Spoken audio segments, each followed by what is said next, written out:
Okay, everyone, we're going to get started. I call the City Council Redevelopment Agency meeting for September 26, 2011 to order. If we could all please stand for the Pledge of Allegiance.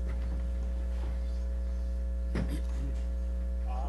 pledge allegiance to the flag of the United States of America and to the republic for which it stands, one nation, under God, indivisible, with liberty and justice for all. Okay, we will get started. Item 2, changes to the order of the agenda. Mr. Maltby?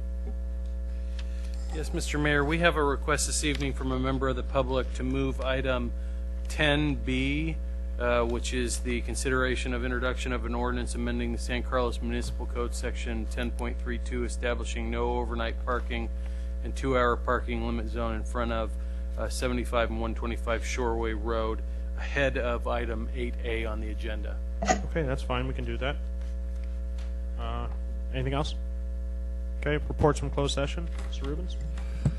At the special meeting immediately before this meeting, we did have a closed session, but there is no reportable item from that closed session.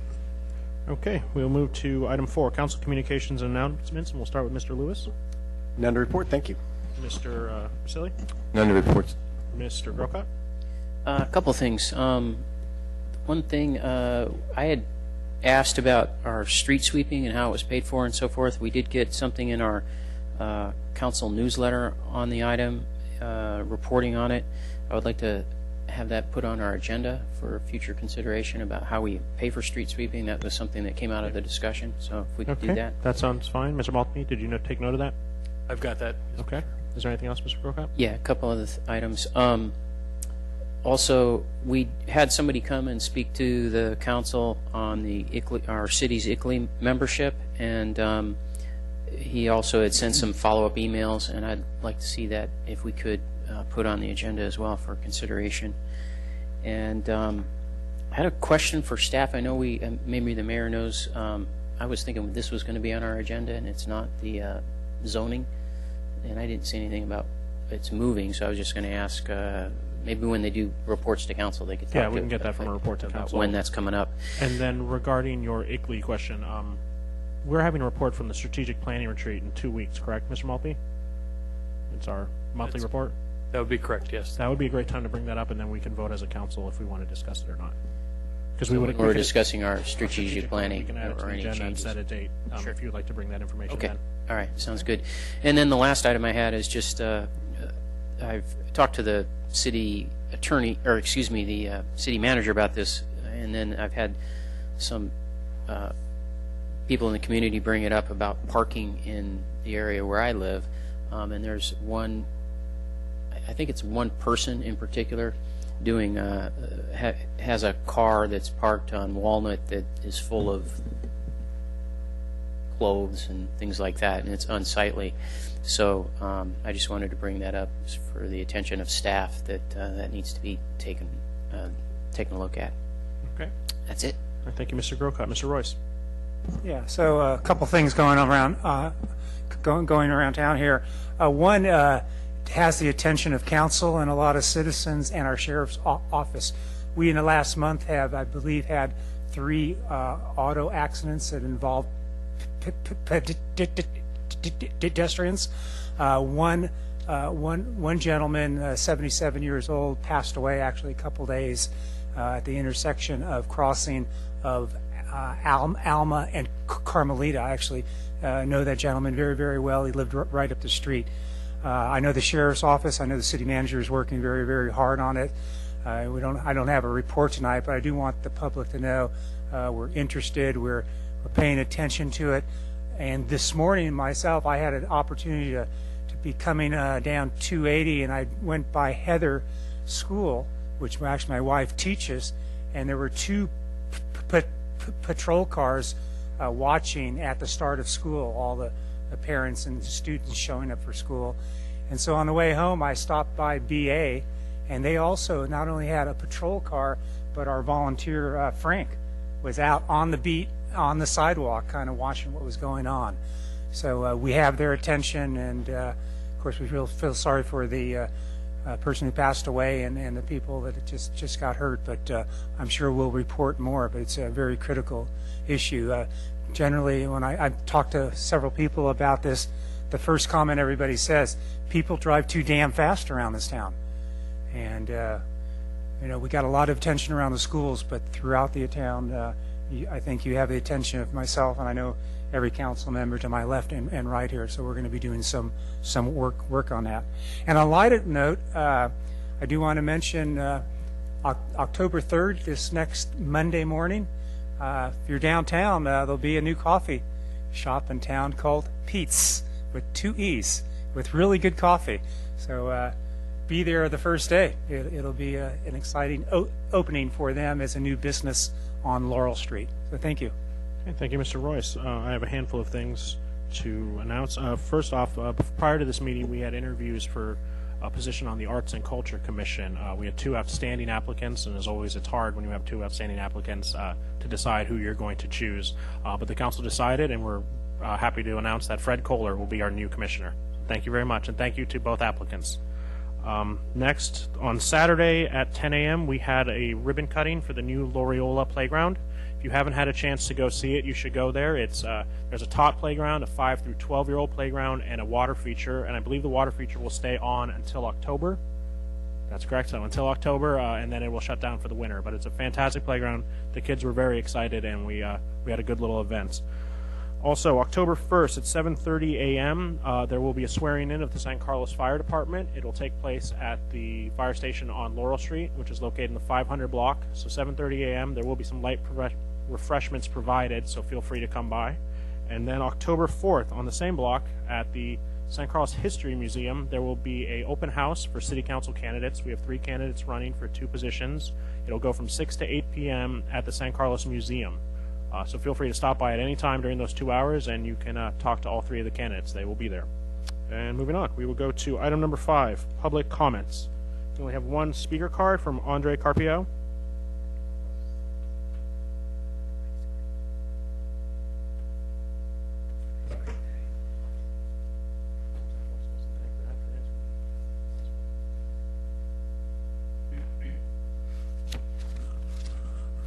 Good evening, ladies and gentlemen. My name is André Carpio. I come from Emeryville, and I am the owner of the solar car Carp that was stolen here in San Carlos. In a memorandum issued by the police to the attention of the city council, there is a mistake that is obvious.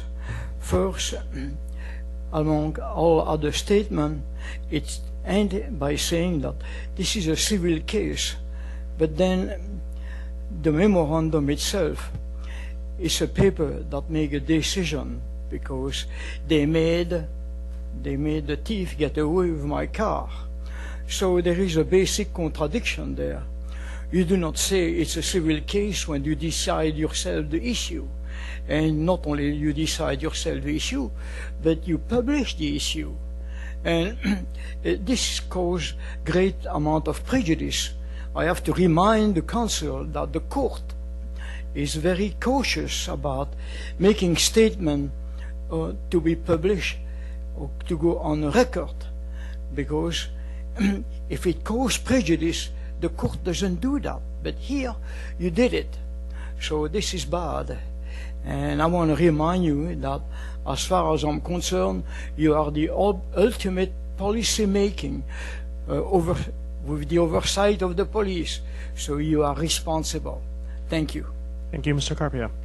Okay, we have no other items. Are there any other members of the public who wish to speak on non-agenda items? Seeing none, we'll move to item number 6, approval of consent calendar. Consent calendar items are considered to be routine and will be enacted by one motion. There will be no separate discussion on these items unless members of the council, staff, or public request these specific items to be removed from separate action. Any council members wish to remove any items? Anyone from the public? Seeing none, we'll entertain a motion. Mr. Mayor, make a motion to approve the consent calendar. Is there a second? Second. Madam Clerk? Councilmember Grisilli? Yes. Councilmember Grocott? Yes. Councilmember Lewis? Yes. Councilmember Royce? Yes. Mayor Klein? Yes. Okay, moving on to item 7, reports to the council. Mr. Maltby, I think the only thing we will have is a quick response to Mr. Grocott. That's correct. In response to your question earlier, Councilmember Grocott, about the timing of the zoning ordinance coming before the City Council, it was originally scheduled for this evening. However, over the last month, the Planning Commission and EDAC reviewed the zoning document, and several changes were made that required staff to go back, have a little bit more public input, and they wanted to take it back to the Planning Commission one more time, which I think is happening, or just happened. Okay, happening October 3rd. So we're going to be bringing that back to the City Council at their November 8th council meeting. Okay. Any questions, Mr. Grocott? No. Okay. Thank you, Mr. Maltby. We'll move on to. One other quick thing, Mr. Savay just gave me an update that the applicant on 10B may not have gotten the message that we could move up or would be considering their request to move up, so they're not here. So we'll leave 10B where it's at. Okay. And seeing that, Mr. Maltby, do you have any information? I know there was an e-notify sent out, but for anyone who's watching about the PG&E, I know they're going to be flushing their system, so we're going to smell some gas for a couple days. That's correct. PG&E is taking line 147 out of service in various sections beginning this week. 147 is a transmission line that is a connector between their pipeline that runs down the 280 corridor and their pipeline that runs down the 101 corridor. They're going to be taking that out of service. This week they're going to be venting all the natural gas into the atmosphere from that pipe, which is part of the procedure for testing. So I don't know, they've already started to do some valve work in town this week, and I could smell natural gas in town. So to the public, they should expect to hear some loud noises over the next several days, as well as smell natural gas as it's vented. What they'll do after that is they'll fill sections of the pipeline from valve to valve with water and pressure test it to test the integrity of the line, and they'll move down, starting, I believe, up in the hills, moving down towards El Camino, doing their testing over the next 3 weeks. All right, thank you, Mr. Maltby. Ms. Royce. Just one add on here. I had a discussion with PG&E this last week. At our last council meeting, I had asked them if in their repair and work on that pipeline, if any of the valves are going to be switched to the automatic remote turn-off valves. That was an issue that came up in the study with Jackie Spear and so forth. There are no remotes in the county, but the plan is to put some of those around, and I was very interested as part of this work where we end up within, if we do have any remotes, because it is a residential area, about half of that line, and would be very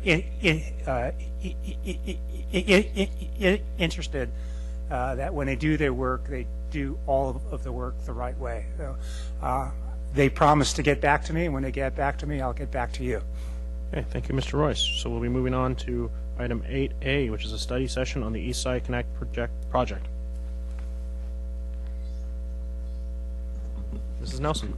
Yes, Mayor and council members, I'm Deborah Nelson, the planning manager, and I am also the project manager for this project, which is really quite a fun position to be in, to do public works projects and planning together.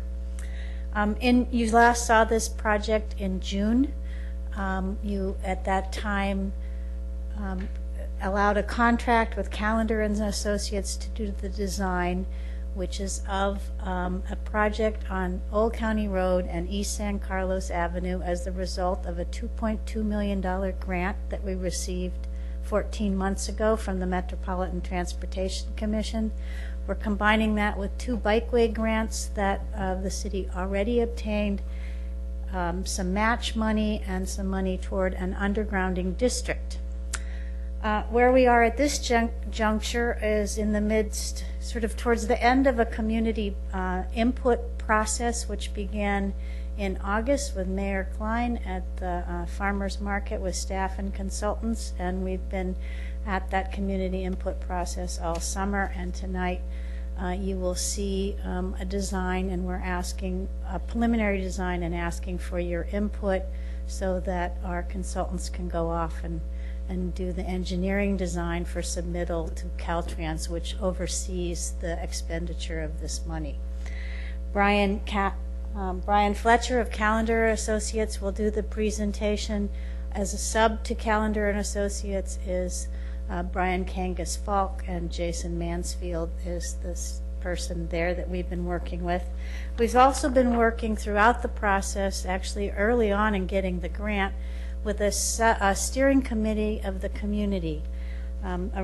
GESC board member, Dimitri Vandelos, a business owner, the restaurant supply business, Scott Crampert, and a Transportation and Circulation Commission member, also a bike advocate, Tony Pinero. And we intend to continue to work with that steering committee throughout the process. We'll meet with them again in the next month or so after your input.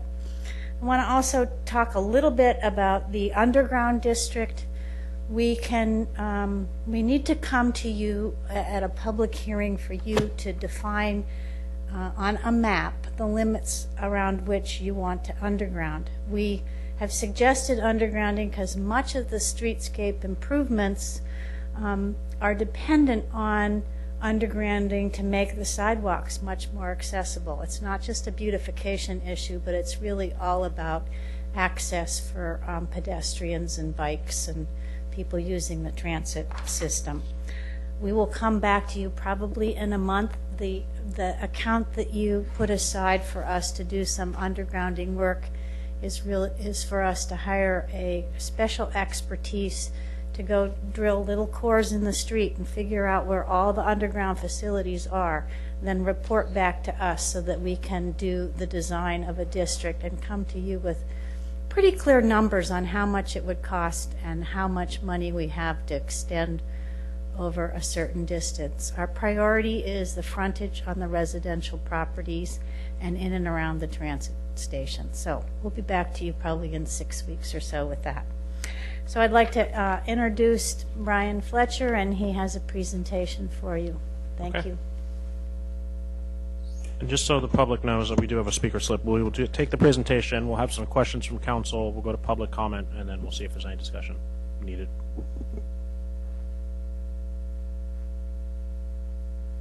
Thank you, Mr. Mayor and council members. Brian Fletcher with Calendar Associates. My job here tonight is to be as efficient as possible in explaining the work that has gone on since June is when you last saw this, as well as the fruits of that labor, which is the conceptual design plan that has received community input, Transportation and Circulation Commission input, and such.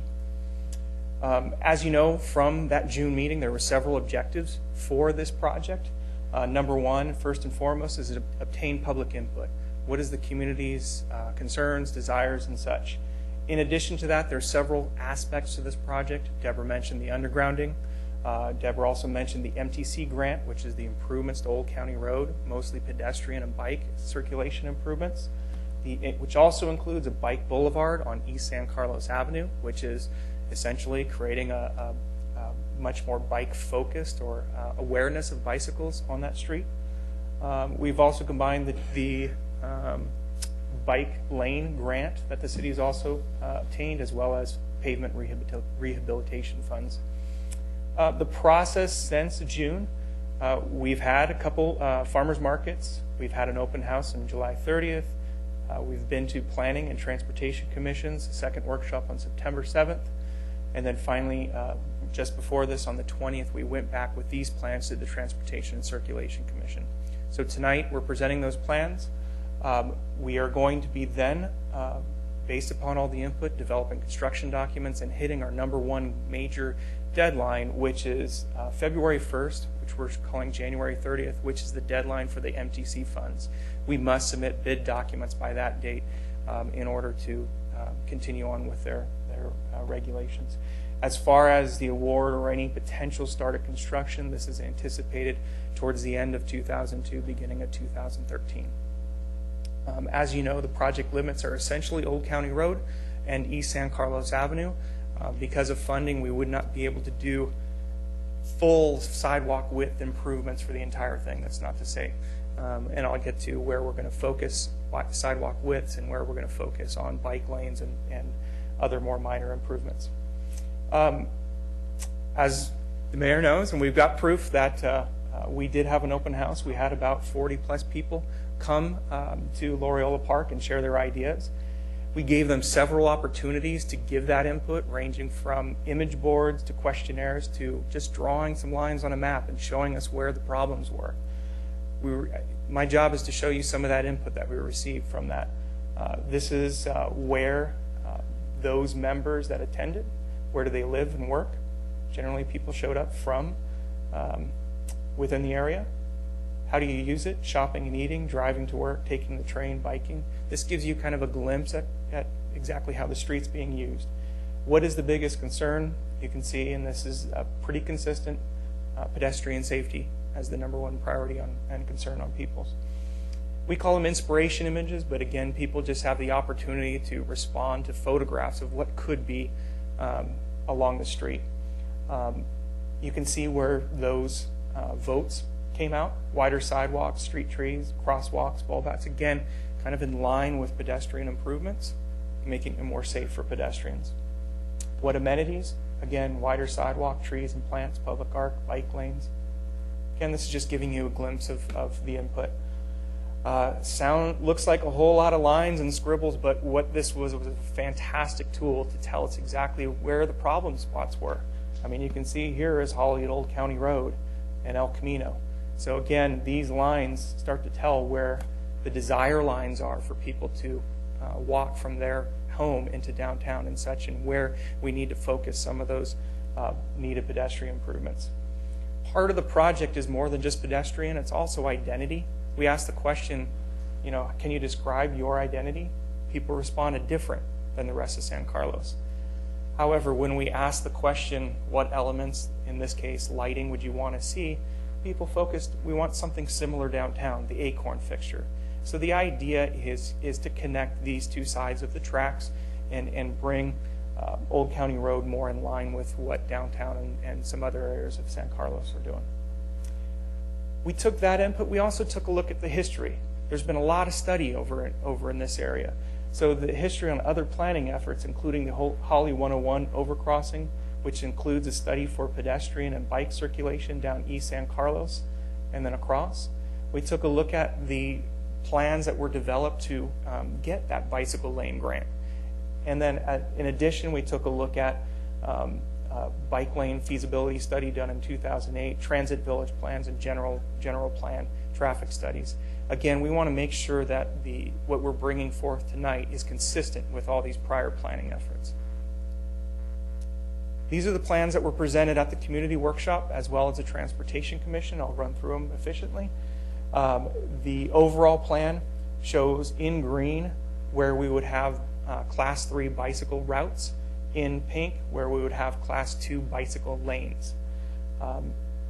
In pink line right here is the focus area for the undergrounding, which also is consistent where the residential neighborhoods are. Excuse me, Brian. Yeah. For the sake of the audience and everyone on council, can you just define Class 2 and Class 3? Yeah, let me go back. So there's 3 different designations for bike facilities, and this is Caltrans designations. There's Class 1, which is a separated bike pathway. It's separated from all vehicular traffic. Then it goes down to Class 2 bicycle lanes. These are physically striped lanes on a street. Finally, there's Class 3, which is a bicycle route. These are designated routes with signage that bikes are on the road. There are there's additions to the Class 3 that can be done, which is called sharrows, and you see these all around town. They're the chevrons on the lanes, which gives a heightened appearance to those to the motorists. Parking was a big issue. We looked at various opportunities to regain some of the vehicular zone back for pedestrian and bicycle improvements. On the east side, which is the residential and business side, the area that would be removed is from Commercial to Howard. This is essentially Kelly Moore Paints, Pep Boys, and any of the areas in front of a Home Depot. Beyond there, on east side, all the existing parking is retained. Okay, this was a priority from the community input and meetings with the business owners. However, on the west side, with the exception of areas, and the west side is along the Caltrain corridor. There's an area between Harbor and Quarry. There's some businesses up towards Belmont. That parking would be retained. There is a small amount of parking, which I'll show you photographs of, just south of the train station. Those are proposed to be retained. And then everywhere else on the west side, we're proposing to remove parking. That allows wider sidewalks and bike facilities. I'll begin to go through the plans. This is Old County Road at Sylvan. Essentially at these intersections, we'd be looking to do bulb outs. These are the parking zones here. We'd go from a 5.5-foot sidewalk with obstructions, which are the overhead utility lines, to an 8-foot sidewalk without obstructions. So a much more safer and inviting sidewalk. We then would be doing, and because the width of Old County Road changes over the whole distance, we'd be going from 13-foot to 14-foot travel lanes with sharrows. So these are the areas that we would have a Class 3 bike route facility with painted chevrons or sharrows. So you can see the 8-foot sidewalk. We're going to be looking to get street trees. It's a myriad of utilities here. So we're going to be looking where we possibly can get the trees within there. 8-foot parking zones and the shared travel lanes. And again, no parking on the west side. Now I'm going to explain the Old County Road Holly intersection, and I want to just make sure everyone is clear on the existing layout. In both the north and southbound directions, we have a right turn only lane, a through lane, and a left turn lane, and this is consistent on both sides here.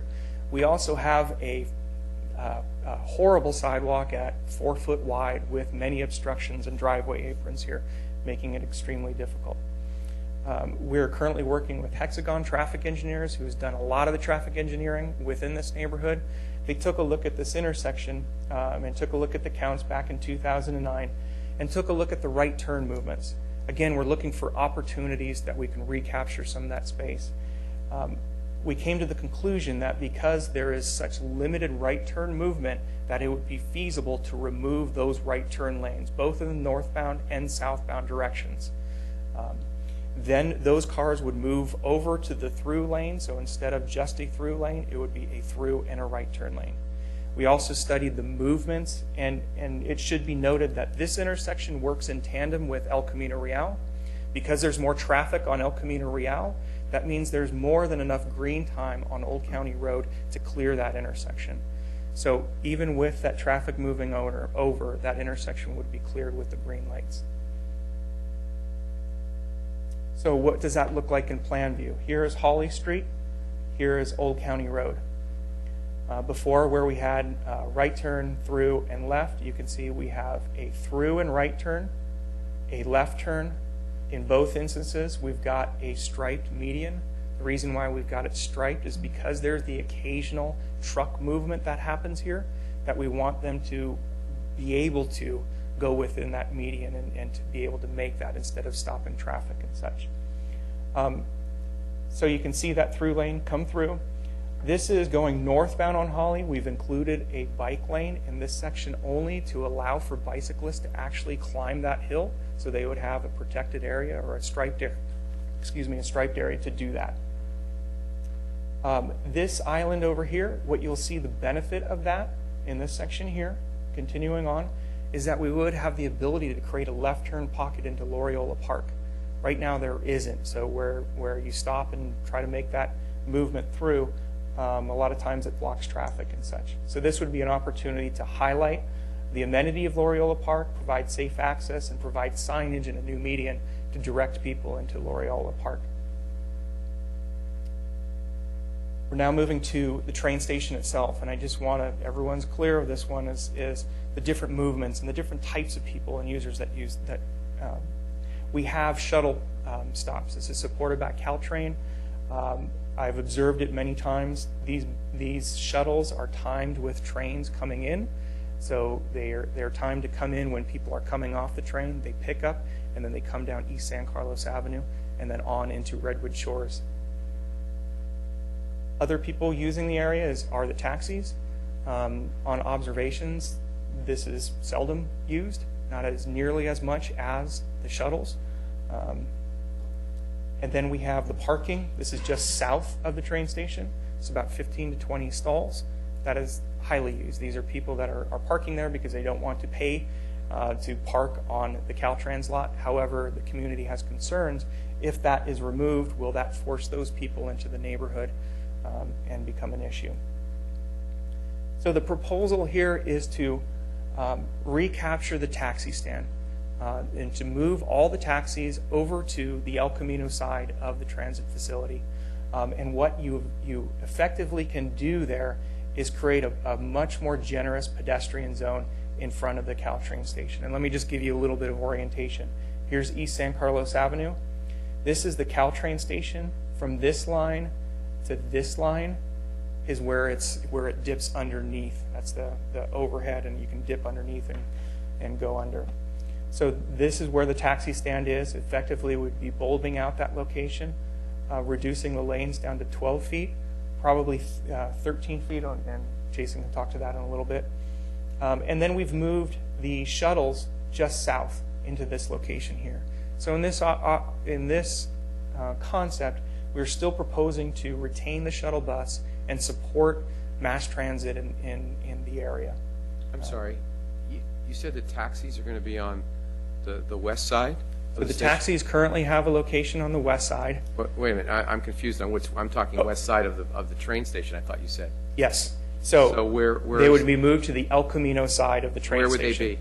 they be? Within the parking lot of the train station Okay, itself. so the taxis won't park on Old County Road anymore. They'll have to go in. They'll be on the El Camino side in somewhere in the parking area. That's the proposal, correct. Thank you. Sorry. What happens at East San Carlos Avenue? Currently, right now, the crosswalk is at this location. It's not lined up with East San Carlos, nor is it lined up with where pedestrians want to go. So we're realigning that crosswalk and making it a signalized intersection. So we have pedestrian crossings in this location here. We also have a bike access ramp down the middle that would provide easy access via Sharrows onto the bike boulevard down to East San Carlos and beyond. This is the one location. This is where we have existing parking being retained just south of the station. We would have to reduce the lanes in order to keep that to 11 feet in order to get the 8-foot sidewalk and 8-foot parking on both sides. I then want to talk about the rail spur. This is the existing spur coming down. A lot of talk has been come up in the public workshops and in the bicycle community. We understand that this is a safety issue because these tracks cross at an angle compared to the straight Old County Road. It does create an issue with bike tires getting caught within that track. However, it's a complicated issue that we're trying to currently figure out how and the process to remove those. First, the property ownership. And we think we've narrowed it down to actually Union Pacific actually owns it after it comes down from the tracks up here at such. So we're currently working to figure out how to at least cover them up in a temporary situation, if not just remove them within the street itself. We don't have a clear answer yet, and we'll provide updates to the public as we move forward. This is the area of that railroad spur. We go from 8-foot commercial and residential parking to 10-foot industrial parking. This is consistent with the plans that were developed for the CCAG grant. This is also the area that we go from Sharrows or Class 3 routes to Class 2 bike lanes. This is the transition point here. Now, if we can't remove the tracks, we've been working with John Ciccarelli, who's a bicycle expert, to look at alternative methods with signage and striping in order to direct bicyclists within the area to cross those at 90-degree angles rather than at an angle. And there are precedents. This is actually up in Seattle of that doing it. And because of the configuration here, there is ample space to provide that type of striping. The other area of interest is the Arroyo Underpass. The existing conditions from commercial to the Arroyo Underpass, this actually happens at an angle. You can see there's commercial. Here's the angled crosswalk here going into the underpass. The proposal here is to shift that to a 90-degree crosswalk. It would straddle the two driveways. We would allow for a 5-foot refuge. So this would allow for bikes moving in a northbound direction to be able to merge over and be able to have a spot here to allow them to make the left turn into the Arroyo Underpass and beyond. East San Carlos existing conditions, heavily used by cyclists. You can see that this is the area from Old County Road to Bayport. There's existing parking and existing 10-foot lanes and residents on this side. From Bayport to Industrial, we have a lot of existing industrial buildings here that are using kind of undefined parking, heavily used parking. It's a complicated issue. The idea here is to maximize pedestrian and bicycle connectivity within this corridor and as it goes directly into the train station. However, we recognize that removal of this parking would be a big hardship to the business. So the proposal here is to allow to continue the sidewalk at the right-of-way where feasible, and then where 90-degree parking occurs, that we would allow that we would rotate the shift the sidewalk out, shift the lanes slightly over to allow for 90-degree parking. This would all have rolled curbs in this situation, so that would allow for the cars to maneuver up and down the sidewalk. We believe that the vertical difference in the rolled curb would also provide definitely an awareness to the parked cars, as well as awareness for the cars driving by.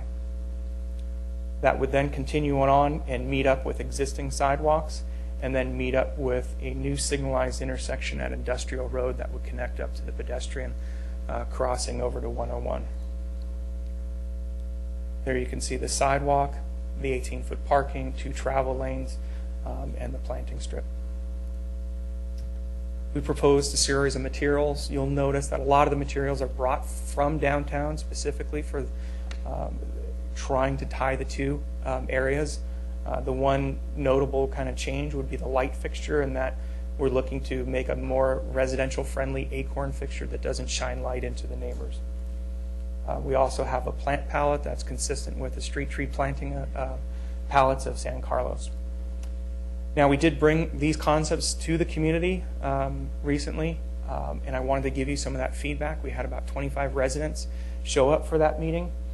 Some of the topics of discussion for East San Carlos Avenue, the concern of the cars and the new sidewalk there, and the movements of the cars parking versus pedestrians going there. Shuttles and taxis at the train station. There were some people that still wanted the shuttles to be removed from the east side of the tracks and moved over to the El Camino side or west side parking lot as well. The railroad spur, as I mentioned, just continues to be an item of interest and that we're looking into. Right turn lanes at Holly and Old County Road. There were some folks that were concerned about the removal of right turn movements and what that would do to any traffic. Pedestrian safety, just making crosswalks as highly as visible as possible. And there were folks that would like to have wider bike lanes and reducing of the travel lane widths on Old County Road. We also brought this to the Transportation and Circulation Commission, which I think we have a couple members here tonight.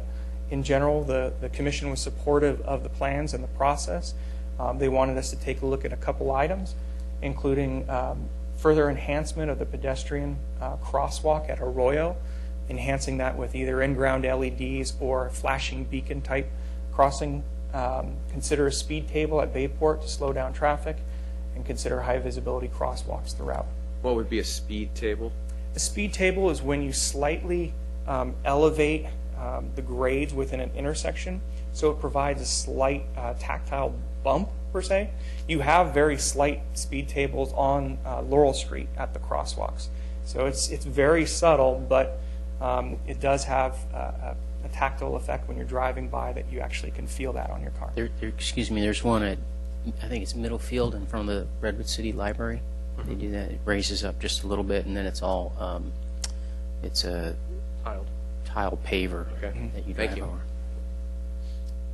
What are the next steps? I'm hoping tonight that we are provided direction for a means of proceeding. construction documents would be prepared in the fall and winter. We are going to continue to work with our steering committee to work with them and show them how the concepts are developed in construction documents. If you desire, we can bring these plans back to show you as well as they're developing.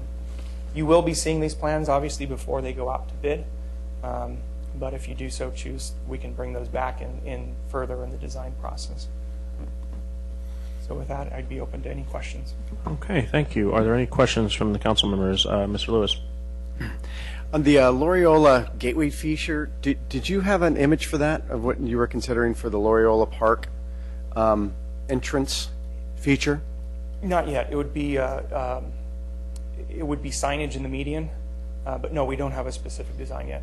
So I would suggest putting a little bit of design thought into that. It's I miss it, and I've been going there for 20 years. So I think any way to make that a more friendly and noticeable park would probably up the usage of the park and also just allow for a safer entrance and exit, and also just make it feel a little bit more park friendly. As far as we could press that, I think would be great. It seems to me taxis will stop there anyway, where the shuttles are, just because of the time it takes to get over El Camino, and time is money for cabs and all that. Has the police department weighed in on this idea, and any ideas on how that might be enforced? Or it just seems like they're although the design is an interesting idea, and I would love to see it happen. Human nature is such that there's a lot of access from that side of the from the train going to and from San Francisco. So we've broached the subject with Samtrans and JPB, and initial staff comments are supportive. It's not an official word, but staff level seem to be supportive. As far as police, I don't believe we've run that by police. It would be a signage and an enforcement issue, no doubt. But one that we think could be overcome. Another question, the speed. I'm actually happy to see the right-hand turn lane go away, because it effectively one of the problems with Old County Road is people sometimes will zoom up and down that street as an alternative to El Camino Real, and we need to sort of keep those speeds down. Have we thought about, do you know the efficacy of, like in Redwood City, they've done these kind of fun speed limit signs, you know what I mean? It's like, slow down or we'll own your paycheck, or some version of that. Any idea if those are effective? And if they are, I would love to see something like that up and down the Old County Road to sort of say, look, things are changing here and they need to change. I don't. Jason, do you have anything from that? I can definitely look into that. I mean, I think they're almost like friendly warnings in a way, and I think that they're mildly humorous at times. So, and maybe we could hire a writer in town to help out with that. Any suggestions on who that might be? No, the wittiest person you can think of. You'd have to get 3 bids. What about the sidewalks on the north side of East San Carlos Avenue? I mean, it does seem like you guys know more about this design than I do, but it does seem like we're sort of, by maintaining the perpendicular parking and putting a sidewalk there, and now encouraging even more bike use, ideally, right? We're trying to encourage that, make it happen, that we're going to get into a lot of potentially blind situations, and we're sort of focusing the usage on the south side of the street. Did you guys consider the north side sidewalk? We absolutely did. I can't tell you how many different rolls of tracing paper we used to try to figure this out. The amount of traffic on that street is so low that the visibility of bikes and the ability of bikes to work within traffic is not going to be an issue. We looked at putting the sidewalk on the north side. It's currently existing on the south side between Bayport and, essentially there's 2 blocks. It's Old County Road to Bayport and Bayport to Industrial. So Bayport to Old County Road, it's on the south side. And then we have probably about 50%, up to 50% existing sidewalk on the south side from Bayport to Industrial. That sidewalk really wants to be on that south side to connect those gaps and also to connect up to some of the housing that's on Industrial. So the long-term desire would be for that to be on the south side. We also looked on the north side to see what could happen, and effectively what you'd have to do is have a couple crossings, obviously at Bayport, and then as you move closer to Industrial. that sidewalk then would be next to residences that haven't had sidewalks, and that's in the backyards, not in the front yards. In addition, we're not able to underground the utilities. There's utility lines that come up within there. So we'd be running into a similar situation about trying to maintain a minimum width for ADA accessibility, kind of weaving in and out of those utility lines there. So with all of that, we felt that the better solution would be, although not ideal, I do agree, is to keep it on the south side. Okay. And I'm assuming that normal sort of pedestrian and bike and or disabled triggering for the light that goes to East San Carlos Avenue would be available on the west side of Old County there? In other words, there's probably you're talking about a new traffic signal there, New right? traffic signal at Old County Road in East San Carlos and at Industrial in East San Carlos. Right. And so that'll be some way for pedestrian to activate that. And how do those typically work, or do you think how they'll be timed? Any idea? Like from when the time either a wheelchair person or a bike hits that? Any idea how those might be timed out as far as to favor pedestrian and bicycle crossing? We'll need to work on that. I mean, maybe Jason can talk a little bit more. He's going to be the one designing that, but it would definitely be something that'll have to be carefully looked at. Great, thank you. Mr. Grisilli? I had a question on the rail spur.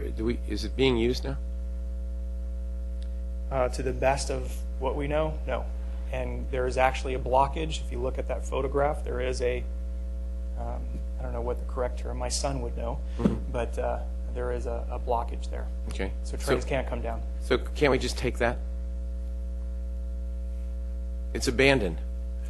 Yeah, it's owned. It's actually a pretty simple title owned by Union Pacific, the property, and it crosses a public right of way. And there's some federal regulations related to the railroad right of way, as I understand it. We're looking into there's also a bundle of rights that goes with having railroad frontage. So we have to make sure that the people downstream from that don't have any residual rights that we need to deal with. Okay, well, it's a great idea I had. Right now, I don't have anything else. I might have some at the end, though. Thanks. Mr. Royce? So first question deals with, well, first the compliment. I think the group's done a great job in their workshops in the transportation circulation, getting people involved and going through all the options and so forth are great. What I want, and maybe with public comment, I see one of the board members from the Greater East Side is here. I'd really encourage him to speak.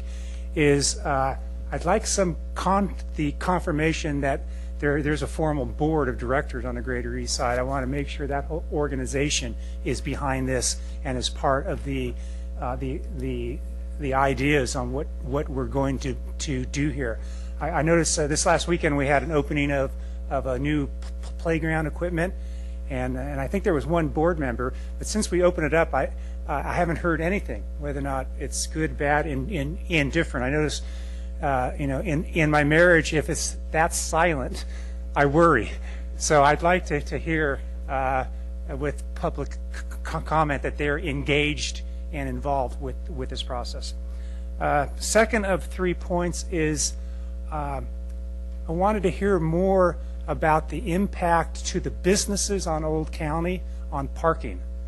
I know some of those businesses have 2 or 3 stalls and the employees fill them all up, or sometimes they need space for body shops and things like that. You touched upon that a little bit, but how far-reaching did we go out and engage with the businesses there? So do they know what's going on? Do they have input of what's going on that parking? Part of that was our concern too, and we actually, Deborah can talk about the exact noticing, but we noticed all the businesses on Old County Road and had a separate meeting for them before the project started. Okay. Now, great. did we get every single business to come out? No, we didn't. Sure. But we did provide the notice, and the input that we did receive, was that the west side, the Caltrain side parking is seldom used, and generally it's used by out-of-town trucking companies that temporarily store a rig or a portion of a rig while they're making a delivery over there. Super. So, and that was consistent with everything that we saw when we were out there, and then the community meetings, and therefore that's why we're recommending removal of the majority of that west side parking. Okay, good. And my last thought is not a question, just a recommendation. Moving the commercial vans, further south probably makes a lot of sense. That needs to be pretty formal. But along with Mr. Lewis, I agree. Taxis, you're not going to control where taxis go. They're going to go where the least resistance is, where the pickups are, where their customers want to be picked up and dropped off. And the other thing going on, there's a 50-50 chance we may do something like called a transit village being built in this area. And talk about the amount of traffic that will input the El Camino side of the railroad and the platform. I just question getting too formalized in trying to control taxis and traffic versus there's too many things going on right now with the city of San Carlos to do something and then have to change it. I'd rather be a little more conservative and let taxis and people manage traffic the best way they think works best for them. So anyway, just a little disagreement I have with how traffic consultants say, this is what we're going to do. We'll move all the taxis here. It doesn't work that way. So pass that on to your team. Thank you. Mr. Grocott. These are, I just want to make sure we're doing questions right now. We'll get into discussion later. I added a comment. Yeah, okay. All right, just want to make sure. I had a question regarding, I didn't see it in the presentation, regarding pedestrian safety at Holly and Old County for folks who may be going under the underpass. They're walking along Holly, if you will, and they're going under the underpass and then crossing over. Say they're headed in either direction, but in my mind right now I'm just thinking of when you're crossing, and I've done this a couple of times, where you try to cross at that intersection and you're headed east, and it really doesn't feel very safe. That whole intersection, any direction that you're trying to cross as a pedestrian, doesn't feel safe. But I didn't see much in your presentation addressed to that issue. Those are more subtle enhancements. Based upon that diagram that you saw of people with the desire lines, generally the majority of the residents were coming down Old County Road and then crossing and going underneath the train station in order to go to downtown. Okay. Unless people were making that movement underneath Holly Street because of the difficulty crossing El Camino Real at that location. Yeah, it is very difficult. So, as far as the improvements that we did, we have widened the sidewalks on the east side of Old County Road. So essentially that does reduce the crossing distance. We have reduced one lane, the free right turn movements. That would also improve the crossing safety.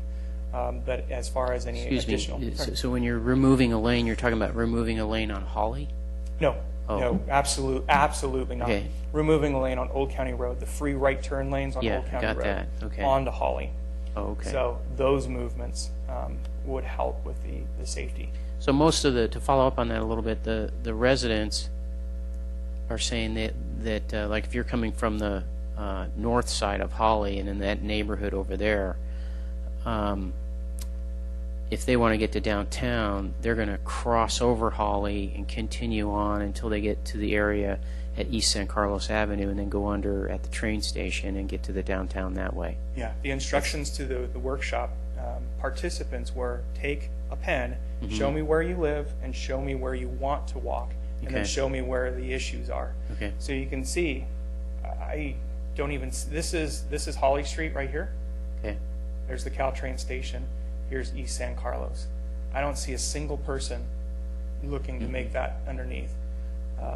So that's why we focused, and that's why the removal of the taxi stand in order to make that intersection directly where the desire line is going underneath the train station to make that as safe as possible for pedestrians. So I can see the safety over there, but what kind of improvements are being done? I guess you talked about widening the sidewalk, I think is what you're saying, but where you're making that cross right there at Holly, you're Or the Holly intersection. yeah, you're really traversing Old County Road. So here's Going- Holly Street, Okay. and here's Old County Road. I believe the movements that you're talking about are people walking down Holly Street and wanting to make this movement. Well, from what you're saying that the residents do, then they're more going along. They're going along and Yeah, making and this cross movement. right. So what's been done to make that a safer? Realigning of the crosswalks. Uh-huh. We've increased the width of the sidewalks here and here. Mm-hmm. So, and we're looking to relocate, if possible, the utility boxes from the signals. Even if we can't, we've made those corners much more visible to oncoming traffic. Okay. So the turn for the automobile is a little bit tighter if you're turning from Holly onto Old County Road. Yeah. Making a right What's turn. helped with we have not reduced the turning radiuses from Holly Street onto Old County Road. We've kept them essentially the same. Okay. The reason why it's the same over here is because we have that bike lane that moves that traffic out slightly from the curb. Mm-hmm. And then that's the other reason why we're keeping these striped rather than vertical curb type medians. Okay. My feeling on that is that I don't know. I still see a little weakness in making people feel safe by perhaps keeping the cars back a little bit. I know there's stacking issues with Holly Street in the afternoons. That people coming home, it gets pretty tied up there. But even keeping the traffic back from the intersection, another 3 feet or something might add to the safety feature for pedestrians trying to cross there. Especially, one of the things I'm thinking about, Brian, is if you ever go through there as the year progresses here and it gets dark at 5 and then it's raining, that feels really, really unsafe because people, have the rain on their windshields. They can't see.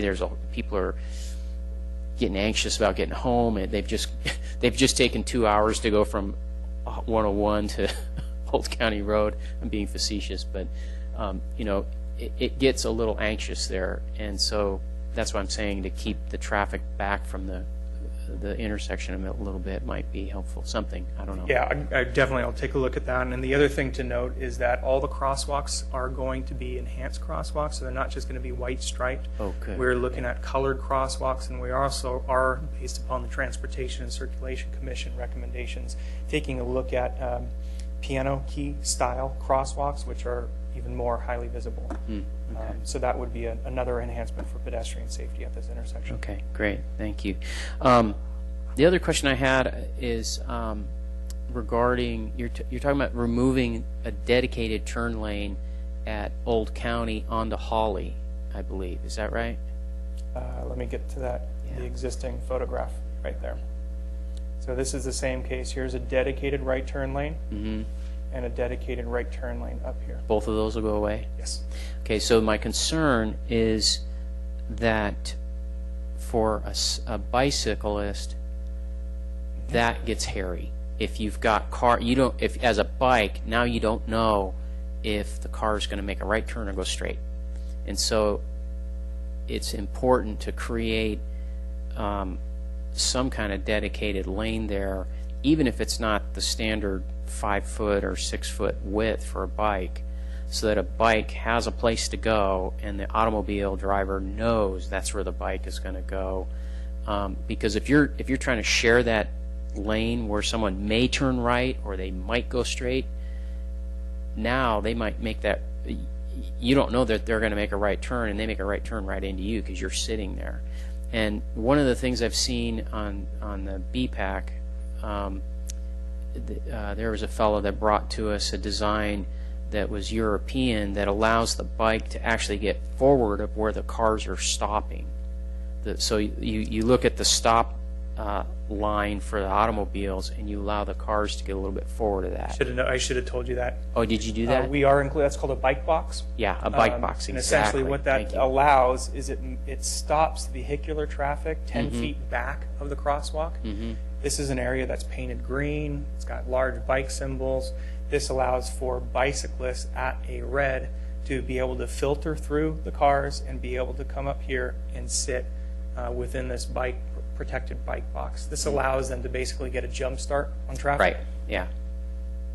Okay. That answers that question. At the rail spur, I'm glad Mr. Grisilli asked about whether it's used or not. Because if it's not being used, have you guys looked into those? There's these rubber. It's like a rubberized mat that has a ramp feature at the end of it. That maybe we could put something like that over until we get the thing resolved, so that the bikes have a way to get up and over that thing and not have to worry about the rail line at all. Mm-hmm. When I did Cycle Oregon a couple years ago, or it's been a long time ago now, but they had those at the rail crossings. I don't know where they got them, but So it's a mat.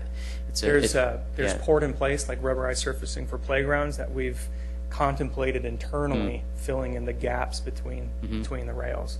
So that sounds like something. Okay, so that would work too. I was just thinking of the rubberized map. Like on Cycle Oregon, they used them because it was just one day fair, get the bikes across, and then they took them out. I don't know how permanent on a temporary basis they could be, but it might be something to look into. And then my last question is, I was wondering why I noticed when I was looking at the sections and when I was watching your presentation tonight, these sections that you gave us, there's a lot of change to the automobile lane width. And I know what you're saying, that you're right, the corridor here that you're dealing with changes width a lot, but I was curious about that because it looks like sometimes the lane width gets pretty big, even though it's it's labeled here as a shared deal for bikes and cars. But my concern, the reason I'm asking the question, is if whenever the lane gets really wide, it says to the motorist, go faster. And so I'm just curious on your opinion on that. So where we have kept the lane width consistent in the bike lane facilities at 12 foot. This is consistent with previous planning studies and traffic reports and such. And it's consistent with the type of traffic and the single lane configuration here. You have gone smaller in other streets, but that's when there's been multiple lanes rather than a single lane in either direction. Where we have the width variation is on the Sharrow, so it's from commercial north. And you're right, in some instances it does go down to 11 foot at this train station, and then in other instances it does go up to 14 foot as you're in kind of the residential neighborhood. And in talking with John Ciccarelli and talking with our traffic engineer, it's because of the shared lane configuration and the type of traffic as far as commercial vehicle traffic that's on here that we felt that not to reduce the lane widths for the entire length and still continue to have 13, 14 foot lane widths for the shared situation in those areas. So where I'm seeing the 14 foot, there the Sharrows only, and there would be Sharrows, Sharrow markings on there. Yes. Okay. All right. Thanks. Okay, thank you, Mr. Grocott. I only have one question. First of all, thank you, Brian, for the community workshop that you held that I did attend. It was a great little event, and a lot of people went out, and it was interesting to see people interact with the maps as opposed to people just writing things down on paper. I think it gave people a much more a larger vision of what you guys were talking about. My only question that's left is, so we're going to turn East San Carlos Avenue into a bike boulevard. Are the shuttles still going to go down East San Carlos Avenue? We're not worried about sending large shuttles down? The frequency of those shuttles, the lane widths at 10-foot lane widths. We don't have a center line proposed down East San Carlos. All of these combined that the bikes are going to be able to work with those shuttles, and they're currently doing it right now. Okay. And it's only going to make it better by having the bike boulevard, which is a further enhancement of a Sharrow, which basically puts a bike symbol right down the middle of the lane and very, very large. It's only going to make the awareness of bicycles more on that street. Okay, sounds great. So we will go to public comment right now, and then we'll go to discussion for the council. I only have 2 speaker slips. First is Steve Vanderlip from San Mateo, and then Dimitri Vandelos.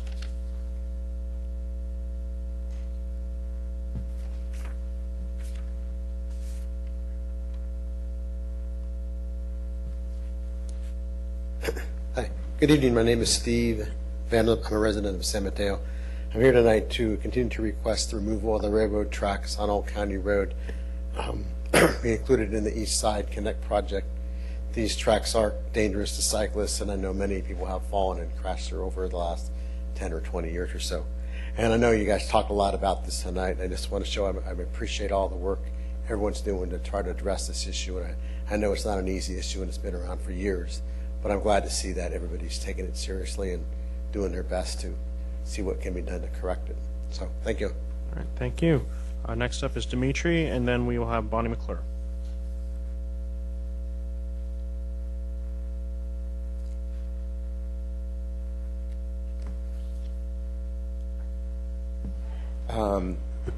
Do I need to introduce myself anymore, or you guys know who I am? If you could introduce yourself for our city clerk, that would be great. Okay, Dimitri Vandelos, resident of East San Carlos, also GESC board member. First of all, I want to make sure that the City Council is aware that GESC and the neighborhood are big supporters of the project, that we think it's a long overdue facelift for Old County Road, and it's something that's really needed. And also, I've been on the steering committee trying to help out with some of the design decisions. And a big thank you to Brian and Deborah for continuing, for working on the project. So the community still has a couple of concerns that City Council has brought up a number of excellent points. We are very concerned about the pedestrian crossing at Holly. And what we were hoping was for some mechanism that we could do some kind of pedestrian crossing diagonally, because what many folks north of Holly would like to do is, as they're walking across the crosswalk, is just kind of cut across onto the west side and then go under the tracks. And I know that wasn't represented in the pen marks that folks were showing, or it wasn't as obvious, but we were hoping that some way to do that to really improve that intersection, because points that many council members brought up are points that the residents north of Holly are especially concerned about. So we're hoping we can get some more improvements there. I know there are issues with the timing of the signal, but I'm hoping we can get something a little more than what's there currently. We're also concerned, a lot of feedback at the second neighborhood meeting. There was a lot of feedback about shuttle traffic and moving taxis over to the west side. I personally proposed, and a number of residents proposed, to move both the shuttles and taxis to the west side, to the El Camino side. Shuttles never existed on the east side until the berm project, and then all of a sudden they appeared, and for years we've been kind of fighting the shuttle bus operators to not go down the residential streets. And so there's concern by moving it further south. There's 2 points there. If they don't go down McHugh, which is a concern because that would be a residential street, that we're now going to get bi-directional traffic on East San Carlos. So currently now I think that traffic is pretty much one way. It isn't both ways. So there will be increased traffic, and that'll speak to your concern, Andy, about, I'm as concerned as you are about about the shuttles and bikes. And my concern is if we're getting shuttles going in both directions, that could turn into a problem. So we strongly, a number of residents strongly feel that the El Camino side has a turnaround, has the area, and is kind of designed for being a transit hub. Redwood City has that same, is doing the same thing. It's the connectivity to mass transit is on the west side. So that's another thing that we'd like to just sort of bring up is something maybe to tweak a little bit in the plan. because I do agree that it's going to be a big enforcement issue if you're just trying to keep shuttles on one side and you know, kind of force the taxis. I'd rather push them both to the west side. The other concern, you know, it's a personal concern that I have is the traffic coordinator or subcontractor or whatever hasn't been in any steering committee meetings and was just at the second community workshop. So, you know, I had a conversation with him, and I'm concerned that he's that in this design that they've underplayed the impact of those shuttles on the residential communities. But other than those few points, you know, we're big supporters of the project, and we think it's going to be great. All right, thank you. Wait, also one, sorry, the last thing is also perhaps diagonal crossings at right where that train station is, because, you know, folks are going to be coming off, bikes are going to be coming off, and perhaps a diagonal allowing for that at the train station. So if folks are going north on Old County or cutting across, you know, something like that. So. Okay, thank you very much. Next up, we have Bonnie McClure.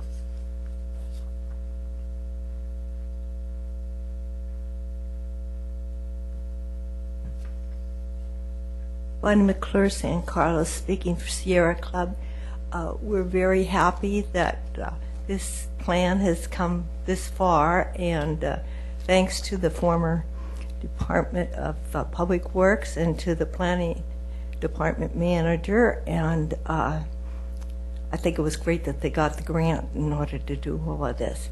We're very firm in supporting biking, and we are looking forward to that bike boulevard on East San Carlos.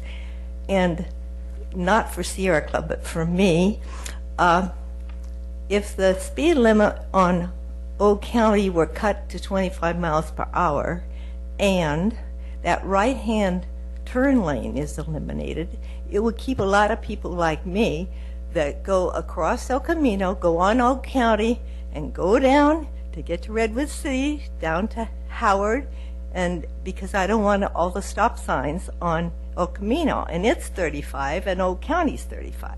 Now, if it was cut to 25 and you took that right turn lane away, I think it would be a big benefit. Thank you, Ms. McClure. Brian, if we could have you come back up so we can talk about, you can talk a little bit about what the public comments brought up. So, one, we have the possibility about New York stops, essentially, at Hawley. What did you guys find out about It's that? called a scramble type intersection. As you know, Hawley Street, Old County Road, there's a lot of traffic at peak hours. Any modification, actually what happens with this signal, it's actually controlled by Caltrans. This signal is tied into the El Camino Hawley Street, and they work in tandem. So it's actually, even though this is in city right away, it is a Caltrans signal. So any change to the movements of that signal are going to come in by heavy scrutiny from Caltrans on the review of that. So in reviewing with our traffic engineer Hexagon, we've gone over this in that the scramble intersection in their mind would affect the timing of that signal and change that to a point where it could have an effect. Okay, and then what about the possibility of moving shuttles onto the parking area of the Samtrans? You know, that's, people are going to have different opinions on that one. You know, let me move to the slide to show that. If you go on the Caltrain website, they clearly indicate where the shuttle service is. There's at least 4 different shuttles that run to this location here. Since starting this project, not only am I a resident here, but I've sat there at this intersection many mornings and watching this. These are well-behaved. Now, granted, I'm not there 24 hours a day. They're generally well-behaved, and they go right down East San Carlos Avenue. The idea of this being pushed down closer to McHugh, if you know McHugh is a residential street that doesn't go right out to Industrial Road. You have to make a sharp right, and then you have to make a left onto East San Carlos Avenue. So the movements would not be enticing for a shuttle to make that. The movements would be enticing, and currently what they do is to stop here, pick up traffic, and then go down East San Carlos. I have yet to see one of those shuttles come westbound on East San Carlos Avenue because the stop is on the west side. So there is no stop for a shuttle on the north side of East San Carlos nor the east side of Old County Road. Okay, and then Through the chair? Yeah. Go ahead. Well, no, it may not be the same question. Do the shuttle operators have to get a permit from the city to operate the shuttle in town? I'd have to check on that. And if they do, yeah, I mean, you don't need to answer it right this second, but if they did, perhaps we could discuss that. And if we discuss that, perhaps we could discuss certain routes that they would have to adhere to in order to get the permit or agree to, or some such thing. Mr. Rubens, you were shaking your head. Is there no permit process for shuttles? I don't think there is. I was just saying perhaps if they were just a business located in San Carlos, they might need a business license, but I'm not sure if these shuttle operators are here. I mean, it's enforcement is what we're talking about, and preferred routes are what we're talking about. So, seems like that's a place that we should consider going or should go. Did you guys study having those shuttles come to the El Camino side, and think about not having them on this side on Old County Road at all? Did we study it? We took a look at the current schedules of those shuttles, and the way they have them timed is that they barely have enough time to get from their last stop to pick up at the train station. So an additional time coming from Redwood Shores or such in order to pick up on the west side of the train station would probably necessitate some changing of their schedules. Beyond that, no, we did not study movements over there. And the only other thought, I mean, this is probably, you guys have been over this, I don't mean to make this too long, is I'm just wondering if you would do it where the lanes go back out to 14 feet on the north side of Holly Street. Maybe have the shuttles pull up there and drop off, and then they could pedestrians could walk over to the train station, some such thing. I'll leave you guys to maybe consider that. You don't need to answer that right this moment. Okay, thank you, Mr. Lewis. Mr. Grizzly, did you have something about the shuttles? Yeah, I mean, the shuttles appeared. There's a place for them to go. If there's no place for them to go, they won't be there. They'll be on the other side. I mean, I guess I'm trying to figure out the chicken and the egg here. It's really our plan. It's our city. Do we feel like the shuttles won't run and then that'll hurt the environment then if we don't allow them to stop on Old County?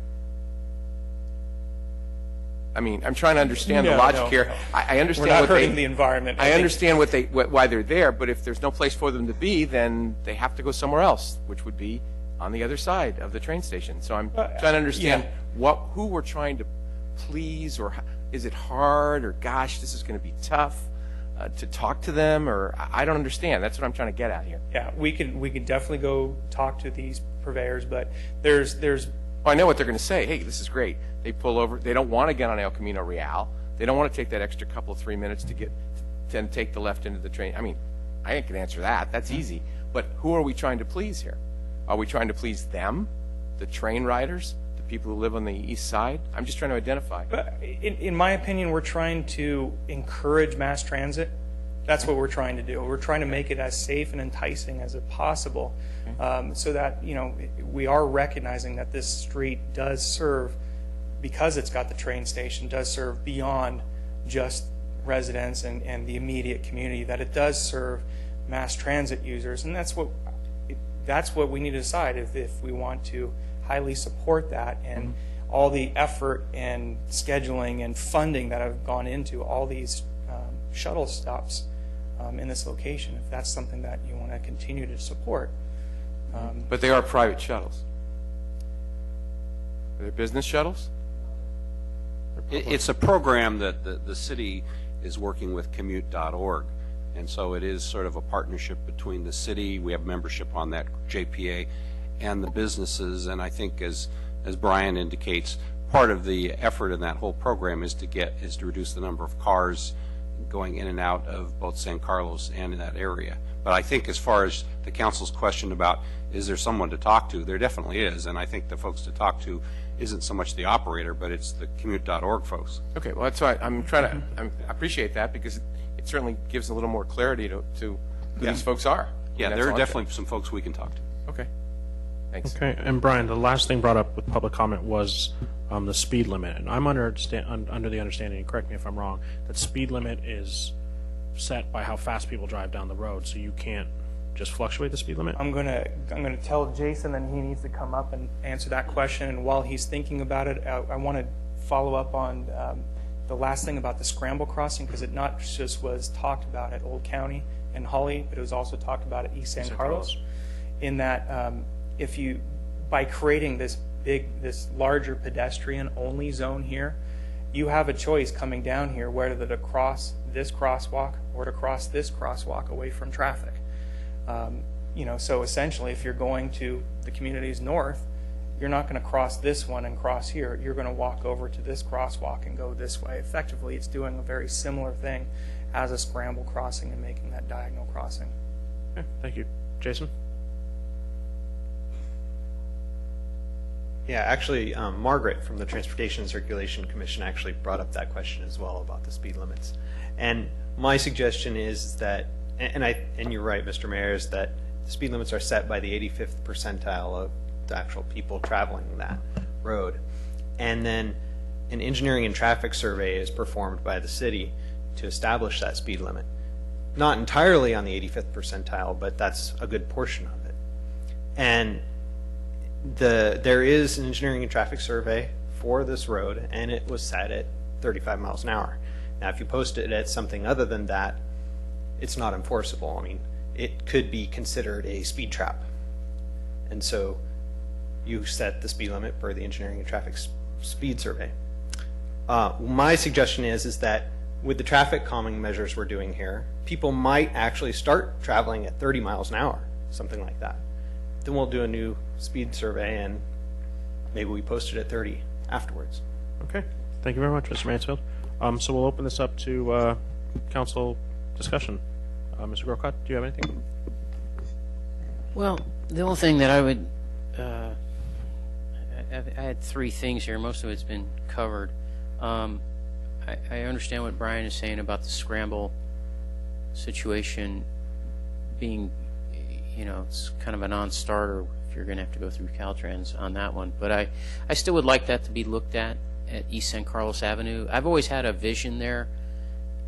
I cross that a lot because I go over to Edward Jones sometimes, and I just walk from downtown from where I live and go through there, and it is very, very tempting. In fact, I've done it a number of times, even though it's not marked, where you just cross diagonally if there's not a lot of traffic. And I've always had a vision there in my mind that intersection would be really cool if it looked like what Foster City has there in front of the Safeway. I don't know how else to describe that area there, but yeah, on Hillsdale, and it's all it turns into brick pavers, and it's a big circle, and and it just says to you as a driver, even on Hillsdale, which is 35-40 miles an hour and multi-laned, slow down. There's a park over here, and there's a Safeway and other stores over here, and people are going to cross this intersection, and they may not cross in the crosswalk. Not that I've ever seen anybody do that there, but here it just seems like a perfect opportunity to maybe do something like that and raise it up. I think you had talked about this is the area where you might do a little bit of a lift to the whole thing. What do you call it, a steep speed table? So, well, maybe we do it here too. I don't know. It's just a thought.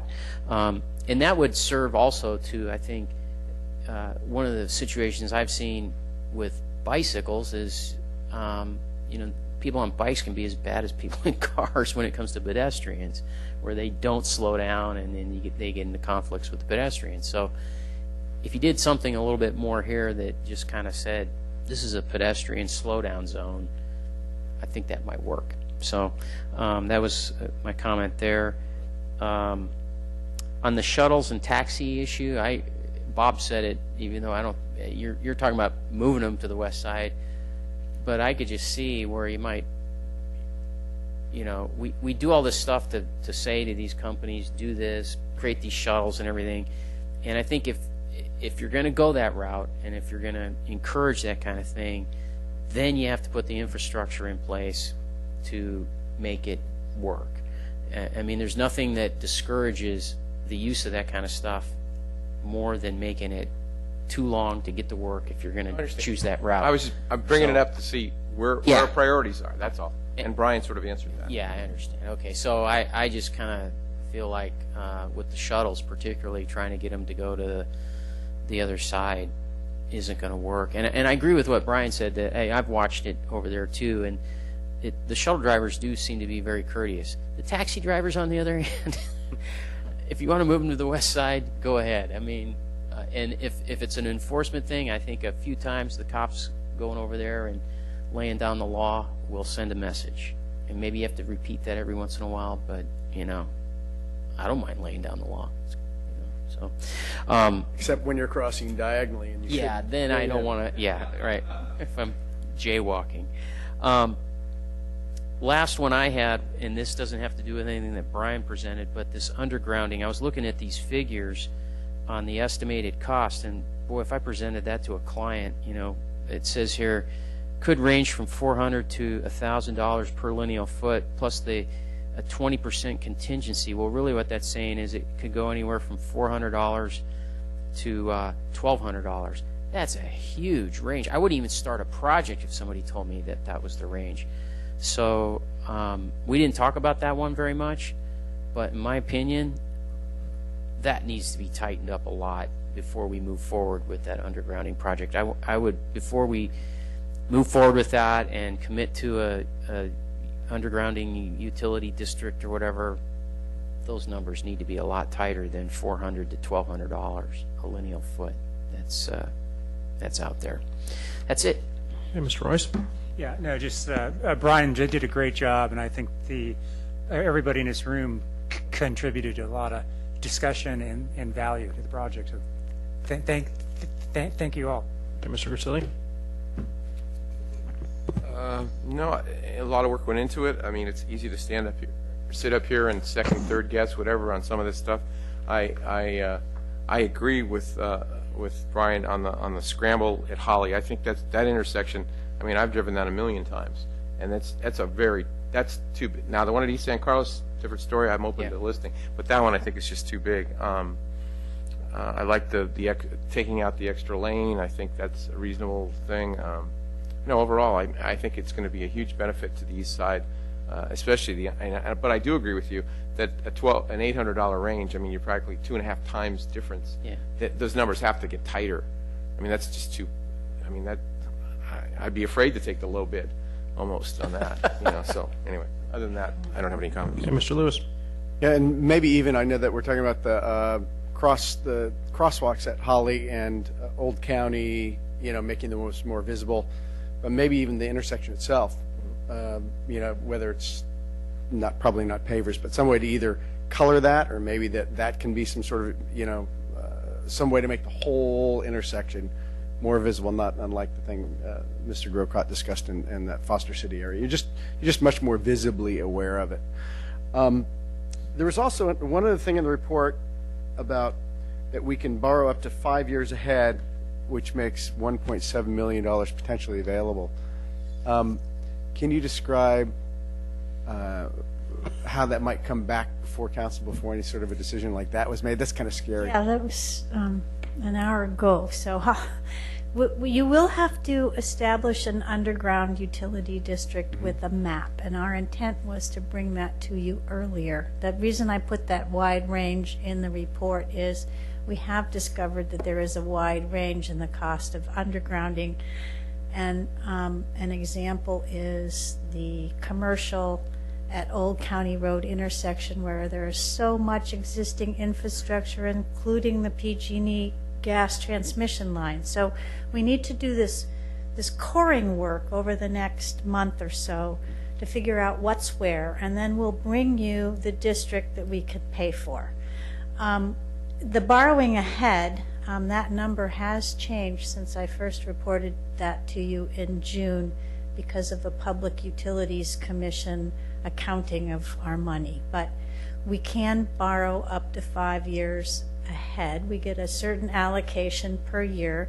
We've saved up almost 1.2 million that you haven't spent on an underground utility district since 2001. So we've accumulated 10 years worth of money. We can borrow another 5 into the future. And that's about 1.7 total. Right. I guess just one thing is debt financing for these things is not a great position, I think, for the city to take in general as a rule.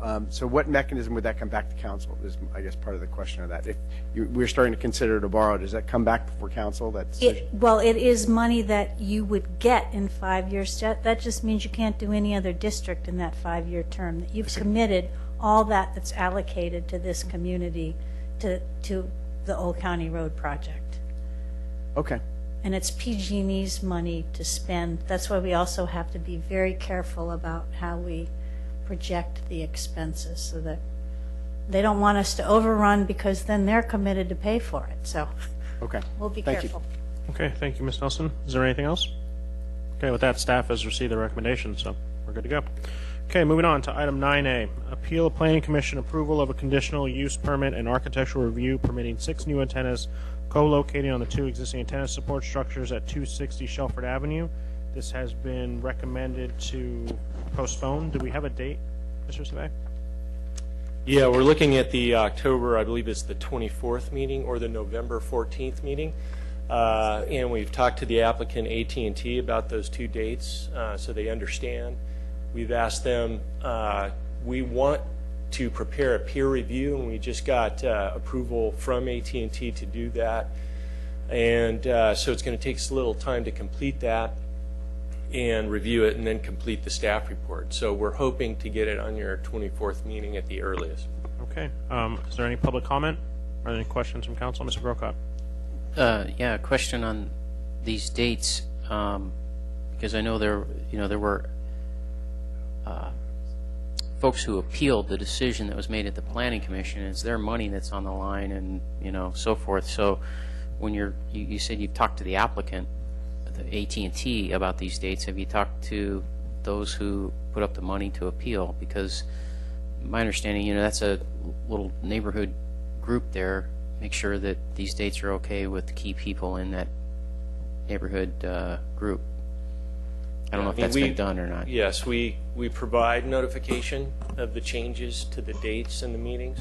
Right, I understand. Yeah. I'm sorry, Mr. Savay. I know notices go out, letters go out, and so forth.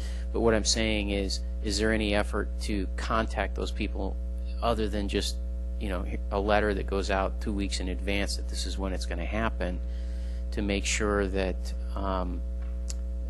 that key people from those who paid for that appeal are going to be available for these dates, because it's they're the ones that put up the money to make the appeal, and there's some key individuals. I'm just saying this because they contacted, I don't know if they contacted the rest of council. They contacted me. I went and met with them.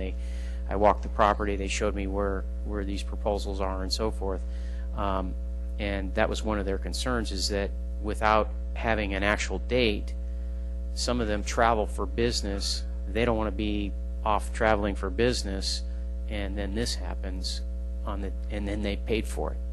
Yes, and so I think with that we can, as soon as we know exactly when it will be, again, there's a little fluidity here with these 2 dates, but we can, as soon as we know, notify all the folks that we have been in contact with in the appellant here. So I think we can certainly do that. Okay, and I think one of the fellows that seems to be a key person up there is I think it's Michael Opalenik. Yeah. So he's probably a key individual to be in touch with. Okay, we'll do that. Mr. Priscilla, do you have anything? No, go ahead. Mr. Mayor, through the chair, before, it's my recommendation that you select a date certain because of the way our municipal code is worded on appeals. And I recommend, as mentioned in the agenda, that you select October 24th as the date certain that you would continue this appeal to. Mr. Priscilla, do you want to do that? Well, that's not a problem, except that what happens if they can't, if AT&T wants to kick it back again? If AT&T wants to kick it back again, we'll have to enter into an agreement with them because there's some time limits that That's are what I- applying to this application. Okay, so basically October 24th is the date. That's the date, yes. Okay, great. That's all. That's what I understand the question. Okay, do you need a motion for that, Mr. Rubens? Okay, I make a motion that we postpone this, or continue this item 9A to a date specific, October 24th, 2011. Is there a second? I'll second it, and then I have a question for Mr. Rubens. So, Mr. Rubens, if we do that, and again, there's people that put up money for this, if that doesn't work out for them, what happens? Well, we will have to talk with AT&T about that because if the reason is that AT&T hasn't completed the peer review, that's been something that's requested by the city in order to, and the city council in order to rule on this particular application. But if AT&T doesn't want to agree, I'm going to be recommending that you make a final decision on that date. I know that the appellants in this case have been monitoring this. This has been posted for the last 3 days. I haven't heard anything about it. I know that may not be completely satisfactory, but I know that the neighborhood has been monitoring this, and they know that it's being continued to date certain for a reason. That's one of the reasons, so that the appellants know about it. But I have not been in communication with the appellants on the date. If you'd like, I will contact them and I'll send them a formal notice that we're continuing it to this date so that they're all aware of that. But that's where we stand right now. Okay, I guess that'd be good. To disclose here that I met with them, I think it was last week, and at that point there was nobody knew what the date was. So, and this date and this recommendation, just for the sake of the public and for the council, was just determined literally on Friday. I mean, Thursday, just before the notice was published. Okay. Madam Clerk? Councilmember Grisilli? Yes. Councilmember Grocott? Yes. Councilmember Lewis? Yes. Councilmember Royce? Yes. Mayor Klein? Yes. Okay, moving on. We're going to shuffle up the agenda like we tried to do earlier. We're going to take item 10B before item 10A. There was a request for us to take that earlier, but the audience members weren't here yet. So we will do item 10B first, which is consideration of introducing an ordinance amending St. Carlos Municipal Code, Section 1032, establishing no overnight parking, 2 a.m. to 6 a.m., and 2-hour parking limit zone in front of 75-125 Shoreway Road. Good evening, Honorable Mayor, members of the City Council. If I could just have one moment to exit this presentation here and put up a map of the next presentation.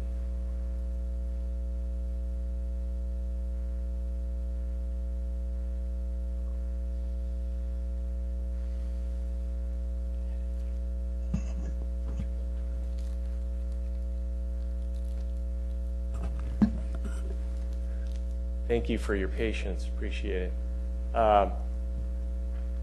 Back in June, July of this year, city staff had been in contact with members of BioCardia, which is a company that's located at 75 and 125 Shoreway Road.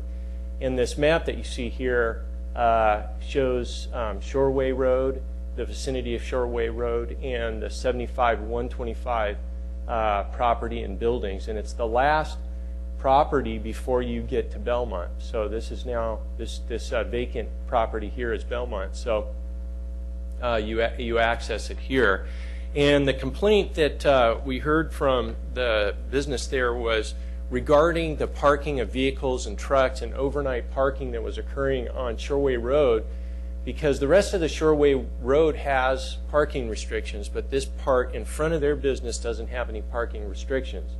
And so it's really about just this yellow section here, and then I'll talk a little bit about this section here, which is a safety request. And so what had been occurring is this is a picture of in the afternoon on a weekday, and so there was commercial parking of various vehicles at all hours of the day, and the vehicles would be left there, and they'd be storing supplies. There'd be recreational vehicles there, people staying overnight, and there were safety and security issues that were cited as well. As you can see, this is the state of affairs out there because there's no parking restrictions in this location. And so the applicant asked city staff to look at doing something about that, looking at the parking and what kind of restrictions could be out there. Staff went out and conducted a survey of this situation, and also worked with the police department with regard to what kinds of enforcement possibilities are there, what could also be enforced out there. And so what we started to look at is overnight parking in other areas of the city and how that works. How do you prevent overnight parking from occurring? And one example is El Camino Real, where you have no 2 a.m. to 6 a.m. parking, and we also have a 2-hour parking restriction in that location. And so that is what is being proposed along in this area here. Again, 2-hour parking restrictions, so signs would go up along here, and also no parking 2 a.m. to 6 a.m. And the police department, public works department were in agreement that that would be an effective parking solution in this location, as did the complainant. We took this issue to the Circulation and Traffic and Circulation Commission on August 16th, and the Traffic and Circulation Commission concurred with this recommendation to go to 2-hour parking in this location, as opposed to restricting it in its entirety and just saying no parking, because this gives you the ability to have some business parking in the area while encouraging turnover of those vehicles and also discouraging overnight parking.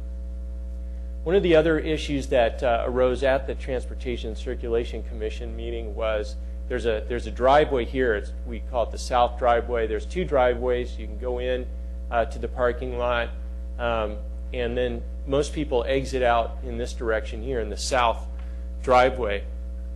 And one of the issues that was occurring is because of these big trucks, it was difficult for motorists exiting this driveway and going northbound on Shoreway Road.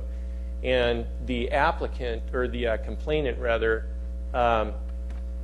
was very concerned about that and asked for help. And one of the solutions that was discussed at the Transportation Circulation Commission was to make it so vehicles can't park so close as you're pulling out of the driveway, because as you can see from this photo, as you pull out a little bit more, there's a real visibility issue. And the cars actually travel at a fairly high rate of speed down this roadway. I've observed this. And so if you just get out just enough, it becomes a fairly dangerous situation, and there's actually been accidents out here. So the Transportation Circulation Commission agreed to red striping in this location, left it up to staff in the engineering department to determine the distance of that red striping. And we figure anywhere from, it does say about 10 feet in the staff report, but we may want to do a little more here because you may want to do 2 vehicles to get better visibility down the street. That concludes the staff presentation. Transportation Circulation Commission is recommending that you approve no overnight parking 2 a.m. to 6 a.m. and 2-hour parking limit and the red curbing for this location. That concludes the staff presentation. All right, thank you, Mr. Sabe, and special thank you. This all started, I got a phone call from Supervisor Horsley's office. The complaint originally went to him about what can we do about this, and he called me, and I sent it to staff, and staff worked very, very well with the group there at BioCardia. So I've heard nothing but good things. So thank you very much, and thank you for Supervisor Horsley letting us know. But do you have any questions from City Council? None over here. Mr. Grocott? Yeah, just have a few. What does Belmont do further down Shoreway there? I don't believe there's any parking restriction here either, but interestingly, you don't see vehicles parking there. I've driven by there a number of times, haven't seen the signage, and it could be that it's because of the recycling center here, and that some of these vehicles wait and they store their materials and kind of wait until they can cycle in and dump their materials, and then they just put their trucks there and go off to another job. So that could be part of it. I noticed on the, if I got this right, there was a no vote on the transportation. Yes, it was a 5-to-1 vote. There was one no vote. Or 4-to-1. Any reason, do you know why that person voted no? I think that perhaps it was a feeling that this was too much of a, we were going too far putting parking restrictions here. I think that, and partially the red curb. The Transportation and Circulation Commission considered red curb to the south of the south driveway, and they did approve that at one time. And I think there may have been some belief that should be enough, and that anything else would be just pushing it a little too far. And then my last question is, we seem to almost fall into the 2-hour zone pretty frequently, and so I'm just curious about that. Was there any discussion about maybe a 3-hour or a 4-hour or whatever? And part of the reason I ask that is it does become, an enforcement issue. If it's 2, ostensibly it means you got to have somebody go out there and check it. So was there any discussion at the TNC about maybe doing a 4-hour so you don't have to check it as often, but it still does the job of, making it so you can't stay there all day long? Yes, staff presented both options to the TNC, the 4-hour and the 2-hour, so there were some options for them to consider. And because of the unsightly nature of some of those vehicles and the business that is occurring, here is kind of, from a economic development standpoint, it's nice to kind of balance the approach and get more turnover in the vehicles and try and prevent this kind of thing from happening. And so they went with a little more restrictive and trying to get the cars to move a little more instead of having people like this sit out there for 4 hours a day. Police department is familiar with the 2-hour on El Camino and feels comfortable with it. I think that part of it is an educational process. You start by educating the parkers that, hey, this is really enforced, and people get used to it. Okay, all right, thank you. Okay, Mr. Royce. Okay, nothing. Thank you, Mr. Savet. We do have one public speaker card. Bernadette, I'll have you come up and pronounce your last name for us. Oh, Subaru. I was going to go with that, but I didn't think so. Thank you for adjusting the time as well. I appreciate that very much. I'm Bernadette Subaru. I'm with Alexandria Real Estate Equities. We're the owner of this particular piece of real estate, and we also manage the property, and I am the manager. So I speak with 2 hats on, one for the owner and then one on behalf of my 6 tenants. BioCardia and Lawidia are the ones most affected because they're at 125 Shoreway Road, which is right there. 75 is a little bit recessed back.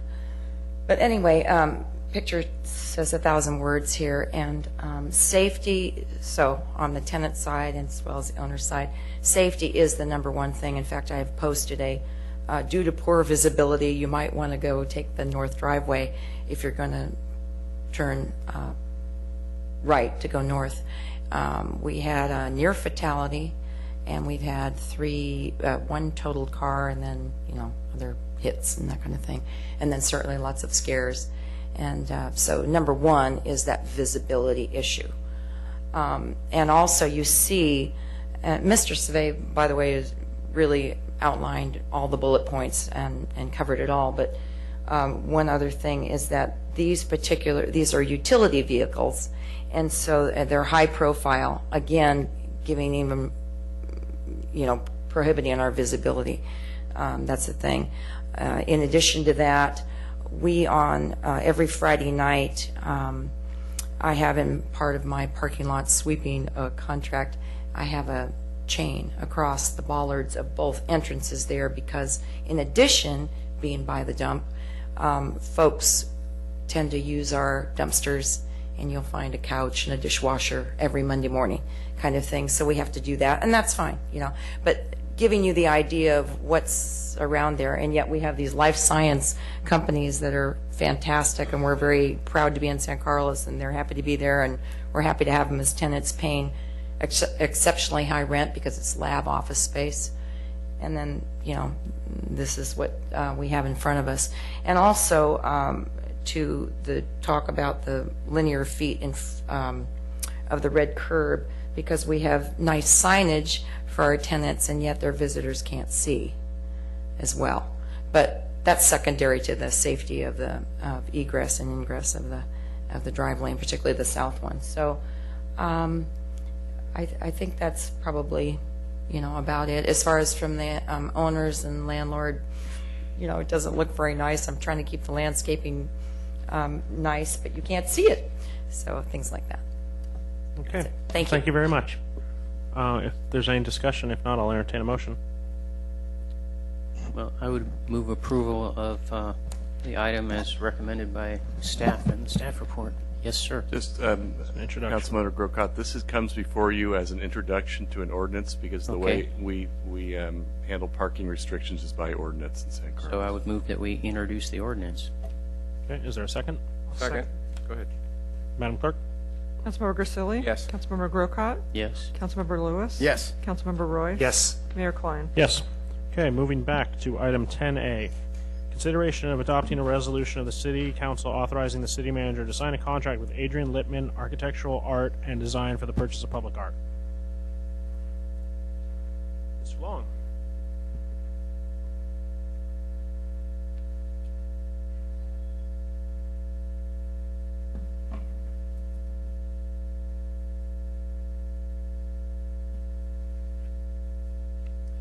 Thank you, Mr. Mayor, members of the council. Good evening.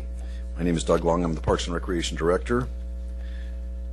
As you are aware, one of the objectives of the Art and Culture Commission is to encourage the purchase and display of public arts. However, it's been a difficult proposition because funding has been hard to come by. That being said, there was funds that was set aside for that sole purpose, restricted as it were, for the purchase of public arts. Those funds came from $2,500 came from the 75th anniversary celebration, and $10,000 came from the proceeds for the development of 1001 Laurel. So those funds have been available for a while, and the Arts and Culture Commission decided to aggressively pursue the purchase of public art. So an RFP was issued, and they received 6 submittals the first time around. None of those really fit the requirements that they were looking for, so they resubmitted and reissued the RFP and did receive some art pieces for consideration. Now, the way this was vetted, just so we can understand, it is art. They decided to have a subcommittee, and that subcommittee was comprised of 2 members from the Arts Commission, 1 member from the Parks and Recreation Commission. This piece is recommended to go in Laurel Street Park. 1 from the community representing the Fine Arts Association, and myself representing staff. Each one of the proposals was displayed for public viewing. You can see that they were available for quite some time, and for people to provide their comments regarding each one of the proposals. Adrian Littman submitted 2 proposals. The first is entitled Laurel Wreath, and you can see that that is an enhancement to the existing kiosk, and what it is a clock, which is operated by a lithium battery, and it's a bronze, and it's a decorative piece for the roof, and the roof would include a bronze overlay, which would change the existing tile. James Moore submitted Balancing Act. This is a sculptor, and it has a story behind it. You're welcome to read that. The idea behind this is balancing life with leisure, and he's a pretty renowned artist in the area, and he's done a lot of public projects. This is, again, Adrian Littman, who submitted a porcelain mosaic and to create a bench area, and he superimposed that in where he recommended the location could be. This one is kind of the one that was considered most. This was rather large for that particular area, so the commission kind of considered this design, which provides a kind of a low seating area there.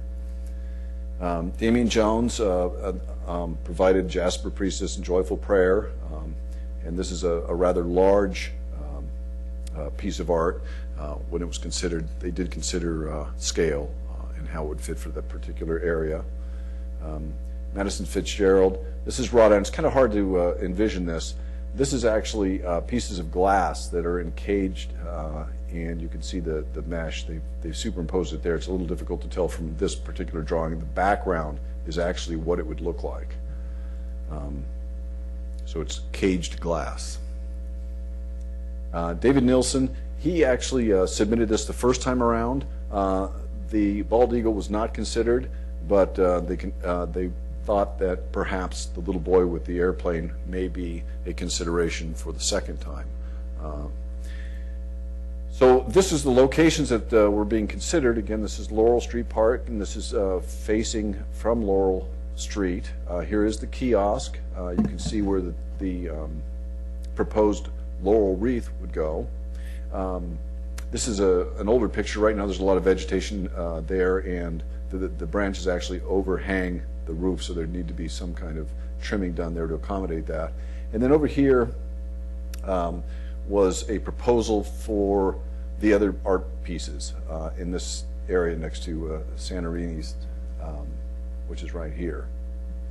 Although there's an alternative proposal by staff that recommends if you choose an alternative piece of art, for example, the Balancing Act, this would be demolished and a signage board would be relocated in this area here, which is just off the pathway right next to Santorini's.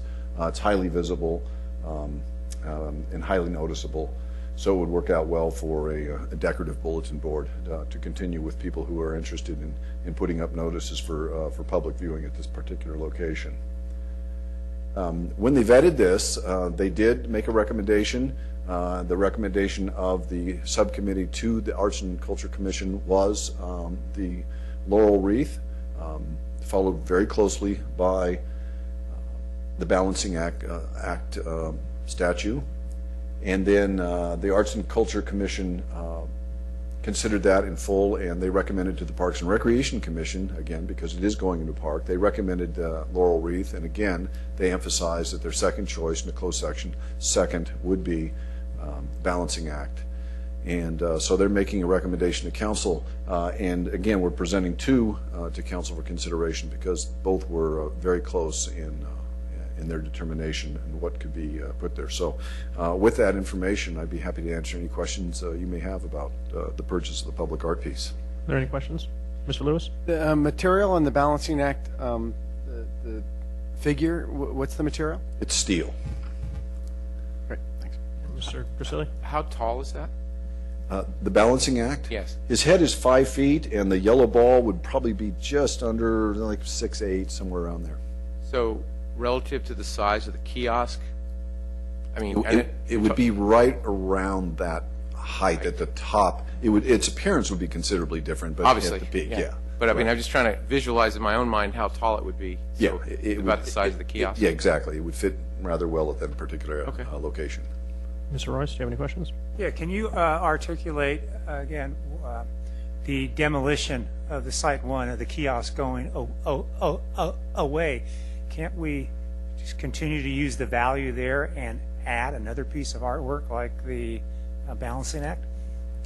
What were your comments on why to remove one and put it on a different spot? Certainly, and it's again, it's a recommendation. I do get comments that this kiosk is kind of tired and needs to be demoed by some of the public that are going there. It actually is a visual obstruction into the park. Not only that, is this public art piece is the first probably in a long time for the city of San Carlos, so they'd like to showcase it.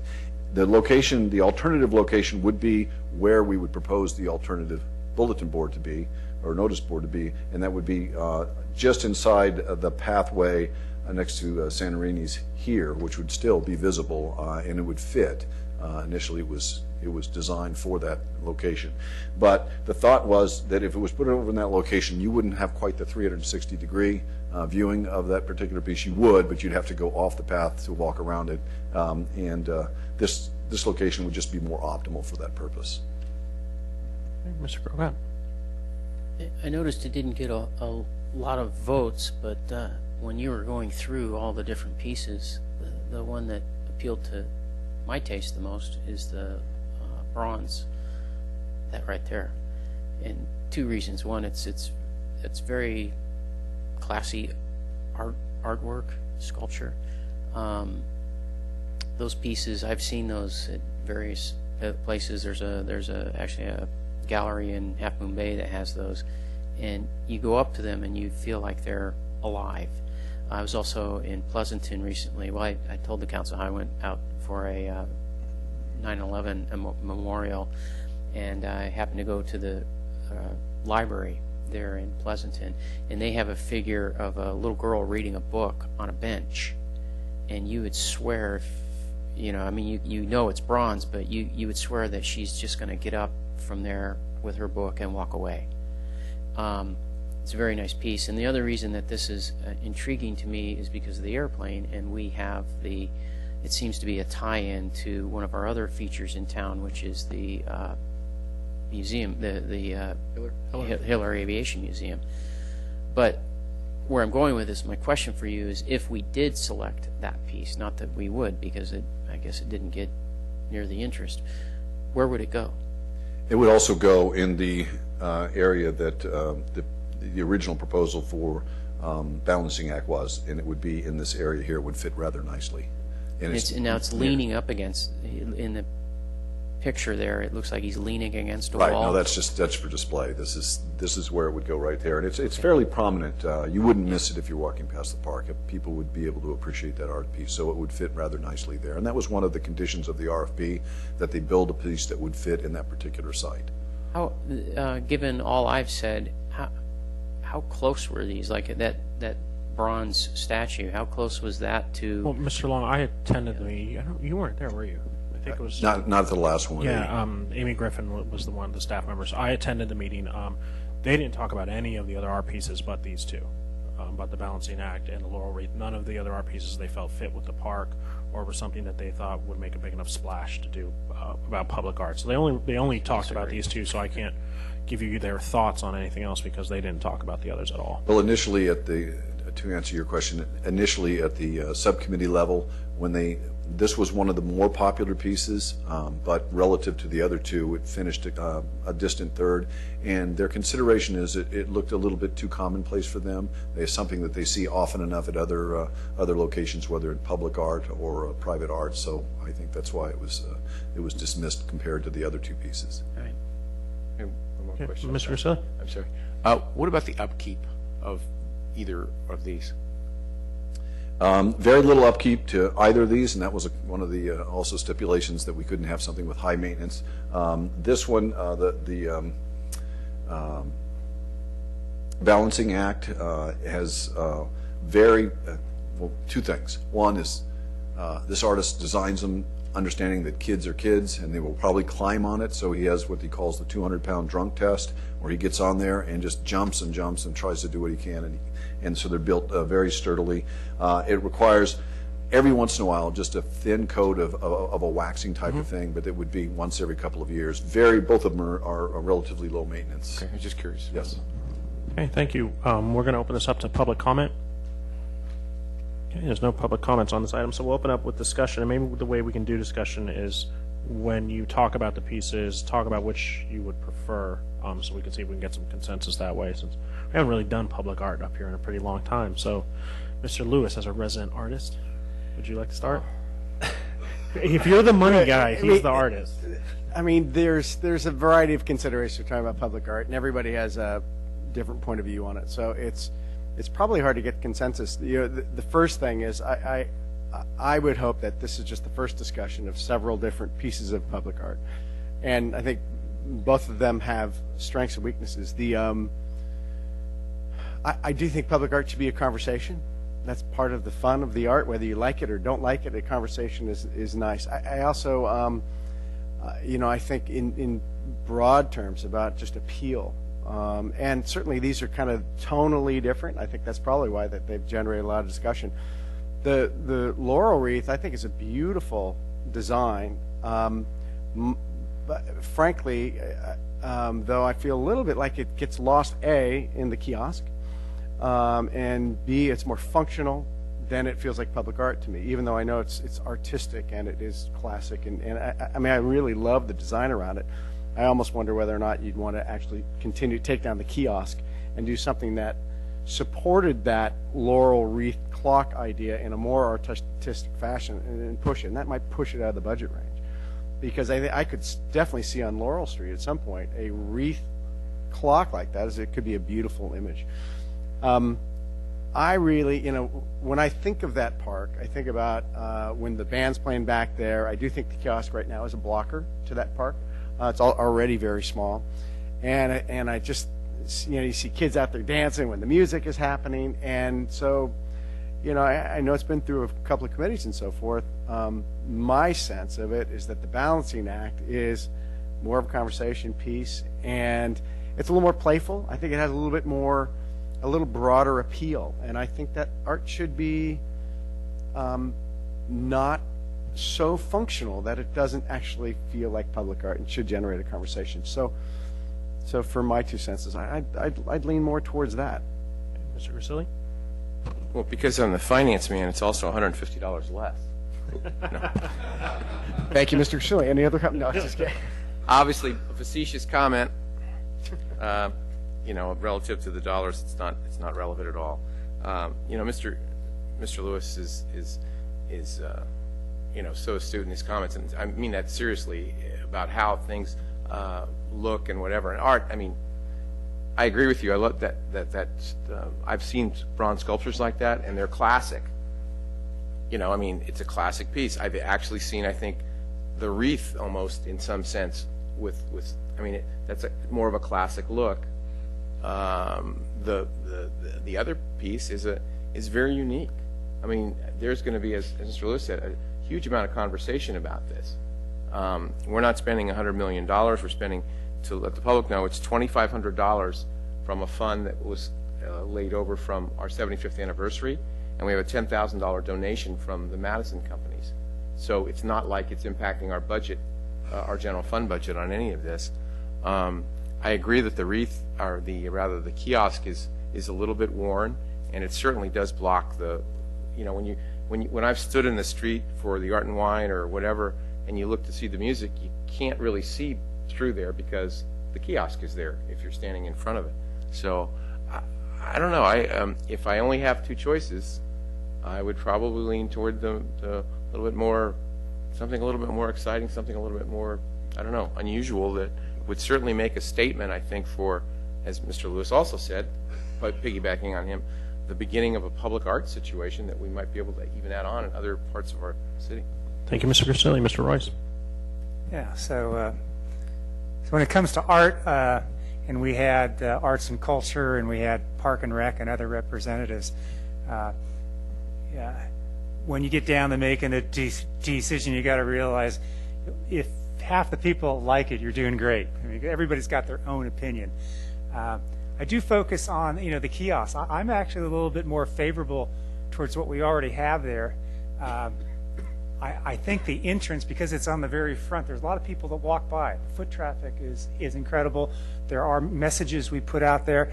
I think because it's torn and tattered, I'm trying to change the agenda here, but with our downtown Wi-Fi system and an iPad, we could spruce up the front of that and show videos and live advertisements and council meetings and Chicken's Ball stuff that's coming up. We could really kind of, with very little technology, less than $1,000 with improvements, we could actually spice that up. And of course, where I'm coming from is I'd like to keep it. I hate when things get torn down and not replaced. I think it does have value, and the technology may be a way to do that. And then lastly, I'll have to agree with my cohorts here. I think, in fact, Mr. Grocott, I think sculpture, if I had something in my house, that's what I'd want. I think in a city, and we're known for this in our city, let's take a risk here. The balancing act has some strange colors to it, but I like it. I like it because it's different. And then at the end of the day, we have a kiosk, and we have an additional piece of artwork in our downtown park. Thank you, Mr. Royce. Mr. Grocott. Well, I hear what folks are saying about the kiosk being not well located and it blocking a park and that it's tired. But one of the things I remember when I went to my 2 times going to England, you see stuff that's 400 years old. No, in some cases, it's out in the middle of the street and it's 400 years old and it's in the way of everything, but it's 400 years old. And when I saw that when I was there, I thought, we Americans, we tear stuff down too quickly. We don't keep anything. We don't have anything that's got any sense of history to it. So I know the kiosk is old. I guess I lean towards the laurel wreath. I like the idea of the tie-in to, just like with the little boy in the airplane, it ties us into, you know, our something else about our town. Laurel wreath, Laurel Street, you know, I like that. I also have an affinity for public clocks. I know all of us walk around with our, you know, these days with technology, and it's expected everybody knows what time it is because they just look at their iPhone or their iPad or their whatever. But you know, a guy like me, no watches, no iPhone. It's nice, you know. There's something that I appreciate about, like even when you watch the old movies, and you know, there's always the public clock at the train station or something. I love that kind of thing. I was the guy that said to Mr. Bear when, you know, it was his project, Mattson took over, and then Mattson, you know, paid into this fund. I said, John, put a tower, put a clock on that tower on your building. It'd be a really nice addition to the El Camino that you can, you know, that you have a public clock. So for all those reasons, you know, I would lean towards the laurel wreath. My last comment is I think it would give an impetus for improving the kiosk, and part of that improvement, I had a discussion with the city manager about having an effort in the future of doing more with, as part of our outreach to the community, doing more with public signage, and something along the lines of what you were speaking of, Mr. Royce, where we take some of these areas in town where we have public signage and use technology so that we can generate more messages than we do right now. Through the chair. Just keep in mind, in our strategic plan, one of our public kiosks and signage is on our strategic plan for this year, and that's exactly taking advantage of technology. And I think if there's another location in the park, like you know, Doug represented, I feel like we might be able to get both of those things. The other thing is, I guess, as we generate more conversation, you start to generate a little more passion. I start to feel like the laurel wreath clock is a thing on a thing. In other words, it's a kiosk, and now we're going to put a clock on it, and it's sort of like it's neither. It's sort of two things. It's like a compromise, and sometimes for me, it's not so great. I will just say I have never looked at any information on a kiosk in the 20 years I've lived in San Carlos, and I've used other things. I mean, I just think it functionally doesn't work amongst the other things. You know, I actually, again, if it was a clock and it had design properties, it would stay there for 200 years. But if it's a kiosk with a clock plugged on top of it, my guess is it won't be here in 200 years. But anyway, it's just, you know, this is what's fun about art, right? We can have a aesthetic, philosophical conversation about it. So bring it on. Through the chair, if I may, it's why I've seen Brad just wandering around downtown, because he doesn't read the kiosk. And, you know. I think there might be. Oh no, you're. Okay, so it sounds like we have two people who are in favor of the balancing act and moving the kiosk to a different location, and then we had two somewhat in favor more of the laurel wreath. So yay, I gotta be a swing vote. I mean, art is in the eye of the beholder. I'm not a huge fan of a lot of styles of art. I'm more into performance art. But when it comes to visual art, I like it to be something that, as Mr. Lewis said, starts a conversation. And so when I saw the laurel wreath, it's more ornamental to me. There's nothing really fun about it.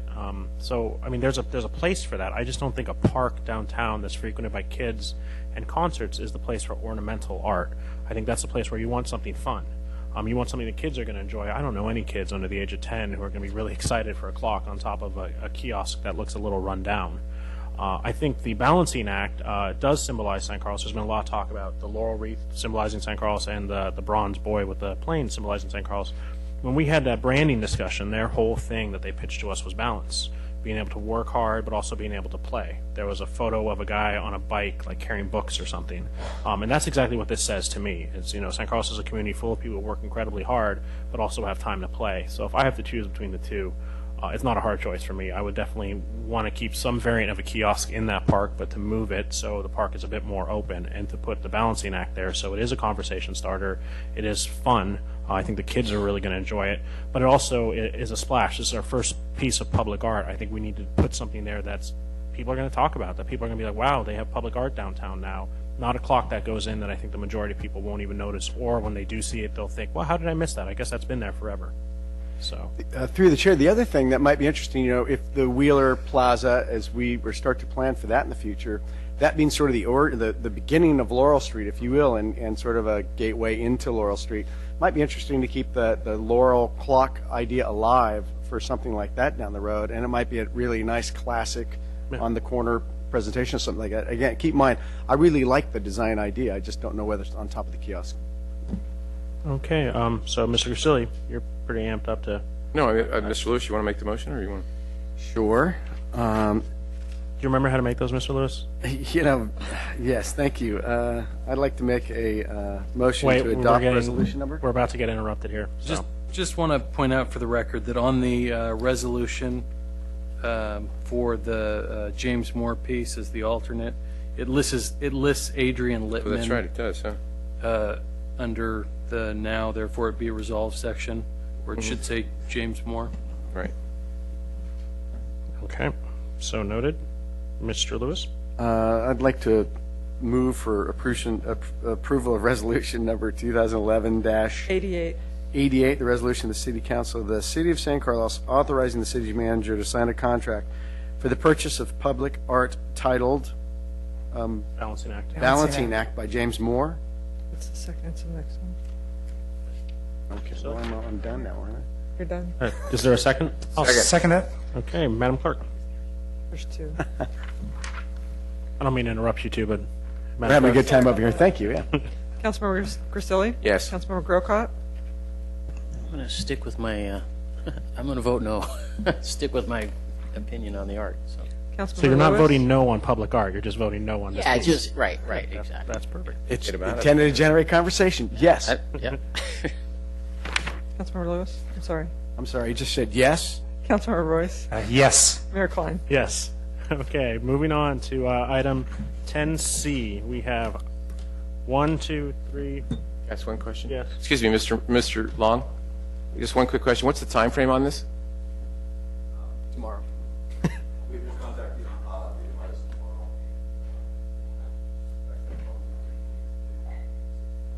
60 days? Oh, okay. Great. Thank you. Okay. Thanks. Sorry. No problem. They already bought it based on they figured that's the way we're going to go. That's not true for anyone watching, just so. Yeah, I saw Mr. Maltby roll his eyes. That was a joke.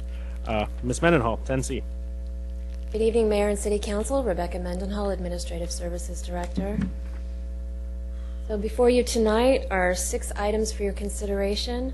The first 4 are directly related to the formation of the new San Carlos Fire Department, and they include an amendment to the Salary and Benefit Resolution Appendix for the JPA transitioning employees, a resolution of intent to amend the safety contract with CalPERS to establish the 2% at 50 pension benefit, the introduction of an ordinance authorizing the CalPERS contract amendment, and a resolution to elect PEMCA healthcare coverage. The last 2 items relate to the dissolution of the Belmont San Carlos Fire Department and include a resolution authorizing continuation of funding utilizing reserves, and the approval of a settlement agreement with AFSCME. So the first item for consideration is the amendment of the Salary and Benefit Appendix. On May 9th, Council approved a 5-step base salary schedule at 5% below the current rate of pay of the Belmont San Carlos Fire Department. This was applied to steps 1 through 5 of the JPA. The city maintains a 5-step salary schedule with 5% increments between steps. This is consistent with all job classes and specifications. Step 6 was not considered at the time, as it was explained that this was a longevity rate or a specialty rate. The city does not provide any seniority-based compensation in any other classification. On July 11th, the council took action to reduce salaries by an additional 2.5% for a total of 7.5% reduction in base pay. The current JPA salary schedule for firefighters, firefighter paramedics, and the fire inspector is a 6-step schedule. There are 8 transitioning employees who are currently at Step 6. Rather than bring them in at 7.5% less than the JPA Step 5, it's recommended that council approves a red circle rate for these 8 transitioning employees. The red circle rate would be based on 7.5% less than the JPA Step 6 base salary. If approved, the employee's salary would be frozen at this rate until such time that the current salary equals or exceeds the red circle rate. And that concludes my presentation on this item. Okay, thank you. Are there any questions from council? Mr. Grisilli? I'm sorry.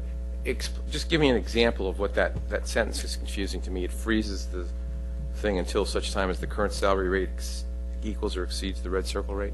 Give me an example. So it's the same thing as a Y rating. So it would be, they would be at a higher rate of pay. Right. And so they would be I got that frozen there part. until the other salaries, either through CPA increase or COLA increases or other increases, reach that rate. So there's no detriment to them. It's just they stay there until it gets higher, and then they would go to the higher rate, if assuming it's Yes. negotiated. Okay. Yes. Thank you. Mr. Grocott, did you have any? No. Okay, seeing no other questions, is there any public comment? Seeing none, we're going to have to do these one by one, right, Ms. Mendenhall? Yes. Okay, I'll need a motion for 10C1.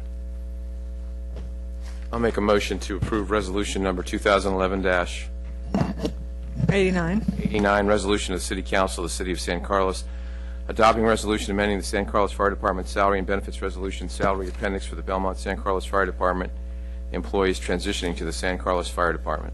Is there a second? Second. Madam Clerk? Councilmember Grisilli? Yes. Councilmember Grocott? Yes. Councilmember Lewis? Yes. Councilmember Royce? Yes. Mayor Klein? Yes. Next, 10C2. Okay, the next item for approval is the resolution of intent to amend our safety contract with CalPERS. On June 27th, Council approved a pension formula of 2% at 50, using the highest 3-year average for final compensation calculations.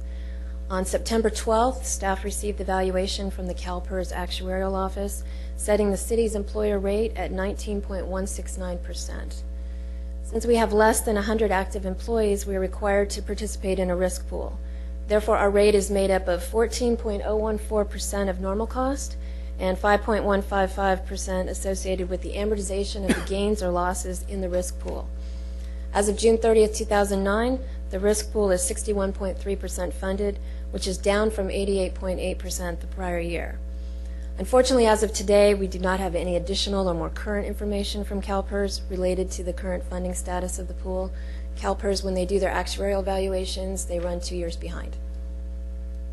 The total costs associated with the pension formula for fiscal year 2012 are $291,100, and they've been included in the 2012 adopted budget. So that concludes my presentation on this item. Happy to answer any questions. Any questions from council? Mr. Grisilli? Sorry. I see it says an estimated total pension cost of $398,400. You said That's for a 12-month period. Because we're coming in for a partial year, it's prorated. What this 19%, is this for all the city employees or just for the fire The employees? sworn employees only. I'm sorry? For the sworn employees So of just the for fire the fire department. sworn employees? Yes. It's not for all the other city employees, any other city employees. And why did we go from 88 to 66 or whatever? It's based on the funding status of the risk pool. So from June 30th, 2008 to June 30th, 2009, the CalPERS investment pool lost a lot of their fund, or lost a lot of money during the investments, and therefore it went from 88 to 61. So we could go to another city in the peninsula and they would have the same lower rate? In other words, they would Every participating agency in the pool has the same rate. Okay, so everybody dropped from 88 to 67 or whatever you If said. they're part of the risk pool. Some of the larger cities, such like Daly City, probably, and I'm not sure about Redwood City, but Daly City I know has their own. They're not part of the risk pool because they have more than 100 active Okay, employees. but again, I'm just trying to identify, in this risk pool, there's some other cities in this county that have that? Yes. And they'd all drop from 88 to 67 or whatever your number Yes. was? Okay. Thank you, I'm sorry. Any other questions? Mr. Royce? Or would you like to make a motion? Sure. Mr. Grocott. Sorry, I'm just curious, is this the same risk pool that Belmont San Carlos Fire Department's in? And what was the rate that compared to this 19.18 or 169? What was the rate for our employees who are 3 at 55? The JPA rate was much higher because it also included a side fund allocation and amortization. It was about 60. It was over 60%. I don't have that information right in front of me, but 'Cause it's curious to me because I had thought with the 3 at 55, the new employees were at like 17%. That's I was a little surprised to see the 19. I apologize. I don't have that information in front of me. I can get that for you. But also that would, because I think the 3 at 5 is at a different, it's the 3 at 50 that has the side fund. The 3 at 55 does not have the 3 side at fund. 55 does not, no. But they may have been at a lower rate because of, since CalPERS runs 2 years behind, they may have not taken account of the losses yet, correct? Yes. Yeah, possibly. Okay, it's just curiosity. Mr. Royce? I'd like to make a resolution number 2011. 90. This is a resolution of the City Council of the City of San Carlos, an intention to improve and amended to the contract between the Board of Administration, California Public Employees Retirement System, and the City of San Carlos. Is there a second? Second. Madam Clerk? Councilmember Grisilli? I'm going to vote no on this because I think I voted no last time because I don't agree with the 2% at 50, so I vote no. Councilmember Grocott? Yes. Councilmember Lewis? Yes. Councilmember Royce? Yes. Mayor Klein? Yes. Moving on to 10C, number 3. Okay, this item is similar to the last. This is the introduction of an ordinance approving the amendment to the CalPERS contract to create the 2% at 50 retirement tier. This is the next step in the CalPERS process. There's a few of these, so Okay, bear Mr. with me. Royce? Tonight will be the first reading of this ordinance under CalPERS rules after a 20-day wait period, or on October 17th, Council will be considering an approval of an urgency ordinance which would establish the effective date of our pension formula as October 24th. On October 24th, Council will hear the second reading of this ordinance. Following the second reading, the first ordinance will become effective November 24th. The urgency ordinance for consideration on October 17th will move the effective date from November 24th to October 24th. And since our contract provides for 100% prior service, our employees will have pension coverage retroactive to their hire date. So even employees who've been hired today would have service credit from today moving forward. Okay, any questions? Someone like to make a motion? So, this is an ordinance number, 1436, and you're introducing it. it's an ordinance of the City Council, City of San Carlos, authorizing an amendment to the contract between the City Council and the City of San Carlos and the Board of Administration of the California Public Employees Retirement System. So you're moving introduction of the ordinance? Yes. Is there a second? Second. Madam Clerk? Councilmember Grisilli? I guess to be consistent, I vote no. Councilmember Grocott? Yes. Councilmember Lewis? Yes. Councilmember Royce? Yes. Mayor Klein? Yes. Moving on to item 10C4. Okay, the final item related to the formation of the new department is the consideration of authorization to participate in PEMCA. That's the Public Employees Medical and Hospital Care Act, or health coverage for CalPERS Medical. PEMCA requires the resolution attached to your staff report to be adopted before the sworn employees can participate in the city's health plan. The resolution allows for health coverage consistent with other city employees and establishes an effective date of November 1st. The transitioning employees from the JPA will have coverage through the Belmont San Carlos Fire Department through October 31st and therefore will not have any lapse in coverage. The total cost for the PEMCA coverage is $21,000. The total cost for health coverage for sworn employees is $217,400. All of these costs have been incorporated into the adopted budget. Are there any questions? Seeing none? So hold on. Just more of an academic question really than anything else, but just looking at the alternatives, which don't seem like much. Truly, are there, Rebecca, any alternatives to this? Is there any other way to provide health care coverage to these employees? Is there anything that we're not thinking of? If we chose to not participate in a CalPERS health plan, that is an option. But in order to maintain the same coverage consistent with all other city employees, there really isn't another option. Okay, so there's no sensibility in starting something different with these employees because it's a brand new department, and then moving other employees towards something like that in the future that's not an option. It's something that we could look into, given the timing. I'm not sure that it would be. I'm sorry, council members, but I'm just trying to think a little bit creatively. I think Rebecca's probably not right. That or Rebecca is correct. That timing-wise, but it's something that we've talked about even with retirement, and you just went through the whole thing about approving the 2% at 50, but we've certainly had discussions as a council about looking at for retirement of other options. That's something that was brought up in the strategic planning, is to begin looking at that, and the thought just occurred to me, and the reason I asked the question is perhaps looking at healthcare and how we do healthcare might be an easier, lower hanging fruit to sort of change that and lower the cost, then look at retirement benefits. I don't know, but that just occurred to me, and that's why I wanted to throw the question out there. Ms. Mendenhall, so to clarify, just to make sure we can stay on topic, if we're part of PERS, we have to be part of this, correct? No. Okay. So Mr. Grocott is correct in saying that we could look at other healthcare options. We could. But you're just saying due to time that we really can't. Well, if I may, through the chair, not only time, which that is a big part of where we're at right now, but also because you've entered into an agreement with the employees from the JPA that are transitioning over that you would provide this benefit this way.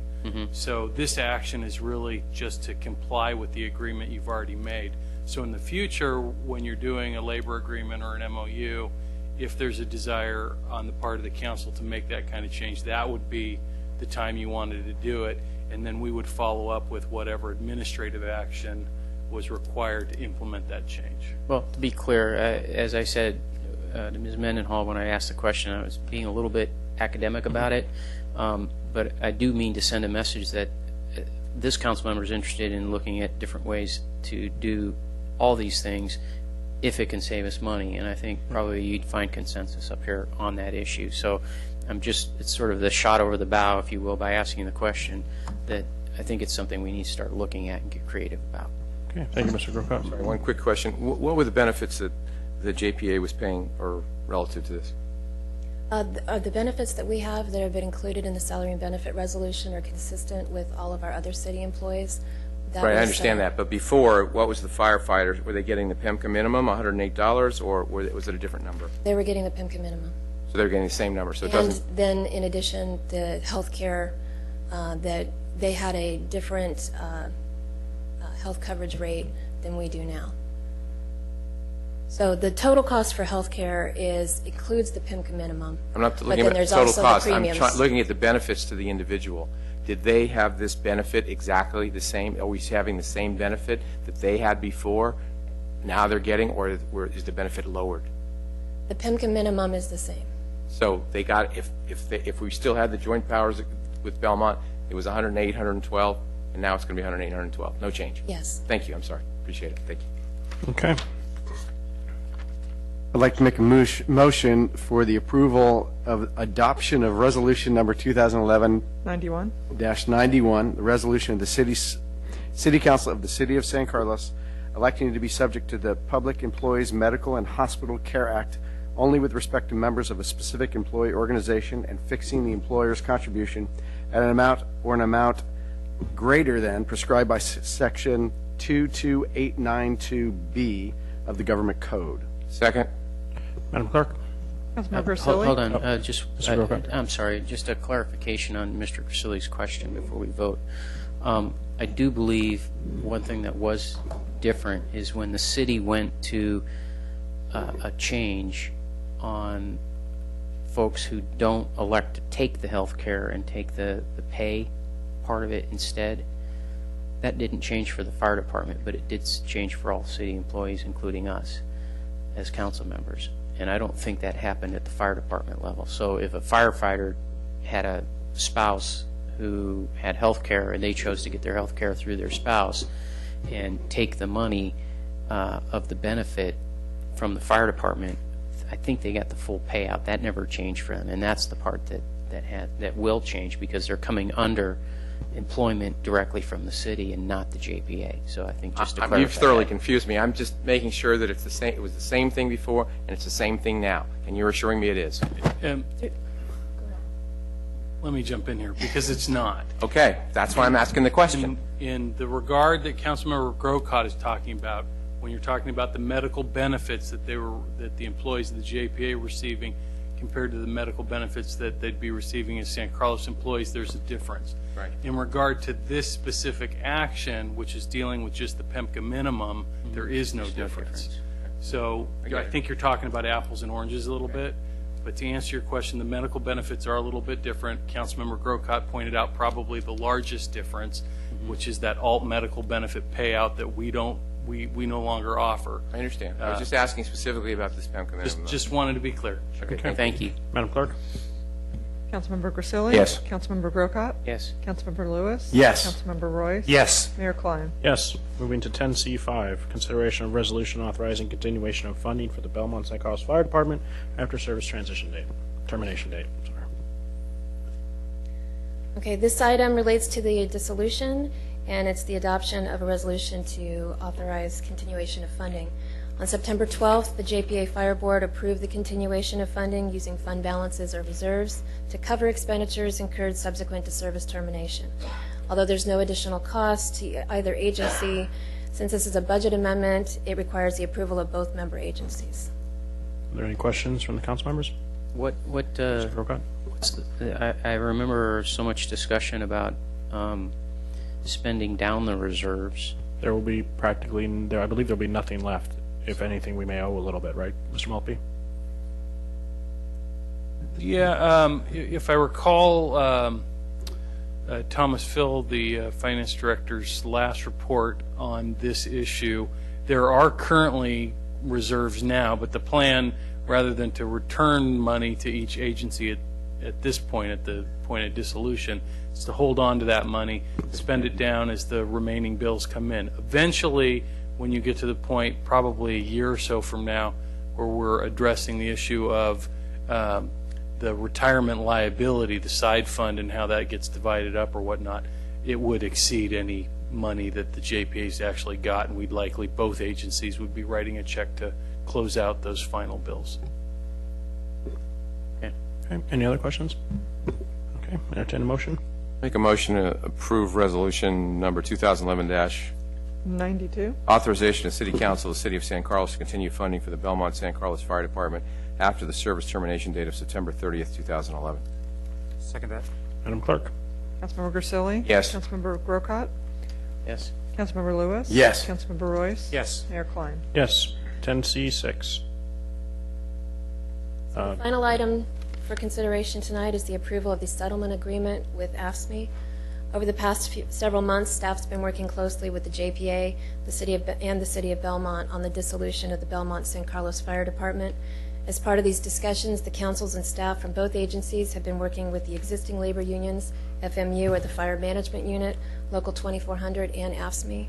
On August 22nd, Council approved the transitional MOU with the Fire Management Unit and Local 2400, which established salaries and benefits for transitional employees and therefore released all claims. AFSCME has one represented employee at the JPA who holds the position of administrative assistant. Since neither agency has a position in their respective fire departments, this employee will be laid off as of September 30th. The settlement agreement before you tonight will release all claims with AFSCME, and the terms of the agreement are as follows. Accrued leave payments will be cashed out in accordance with the existing MOU. The pension and retirement benefits will be vested for employees who retire on or before the service termination date. The deferred comp plan will be maintained after the service termination date, and the employee assistance program will be effective through October 12th. The dental plan coverage will be in place until September 30th. The personnel files will be maintained in accordance with state law. The dissolution or service termination date has been set at September 30th. The approval of this settlement agreement between both AFSCME and the with the approval of this settlement agreement, AFSCME and the JPA acknowledge that the parties have satisfied their obligations under California law, and any prior or existing agreements by the parties, whether formal or informal, are terminated. And for the release of all claims, this one employee will receive a lump sum payment on September 30th of $36,000. The San Carlos share of this will be 52.9%, or $19,076. I'm happy to answer any questions you have. Are there any questions from council members? Seeing none, we'll entertain a motion. Make a motion to approve resolution number 2011-93, resolution of the City Council of the City of San Carlos approving the settlement agreement and general release of claims between the agency and the American Federation of State, County, and Municipal Employees, AFL-CIO. Is there a second? I'll second, and then I would like to add a comment. And that is, it was said in the paper that everybody got jobs. That's not true. Not everybody did get jobs, and some of this, as some of this shows, I think everybody worked to make this go as smoothly as possible. It was not always a pretty situation, and lives were affected. People's plans were changed, their retirement when they wanted to retire, etc. So it's not as simple as everybody got a job, everybody didn't, and it was a big change. And I just think it's important to keep in mind that when we make decisions up here on this dais, there are times where we affect people's lives. And whether you agree with the direction that things went or you don't agree is a little bit immaterial when you're talking about people. And I think that's something that we always have to keep in mind, and we always have to look at this from the human perspective and try to take care of folks as much as we can. And I think that's what we tried to do here. Okay. Madam Clerk? Councilmember Grisilli? Yes. Councilmember Grocott? Yes. Councilmember Lewis? Yes. Councilmember Royce? Yes. Mayor Klein? Yes. And with that, we are adjourned.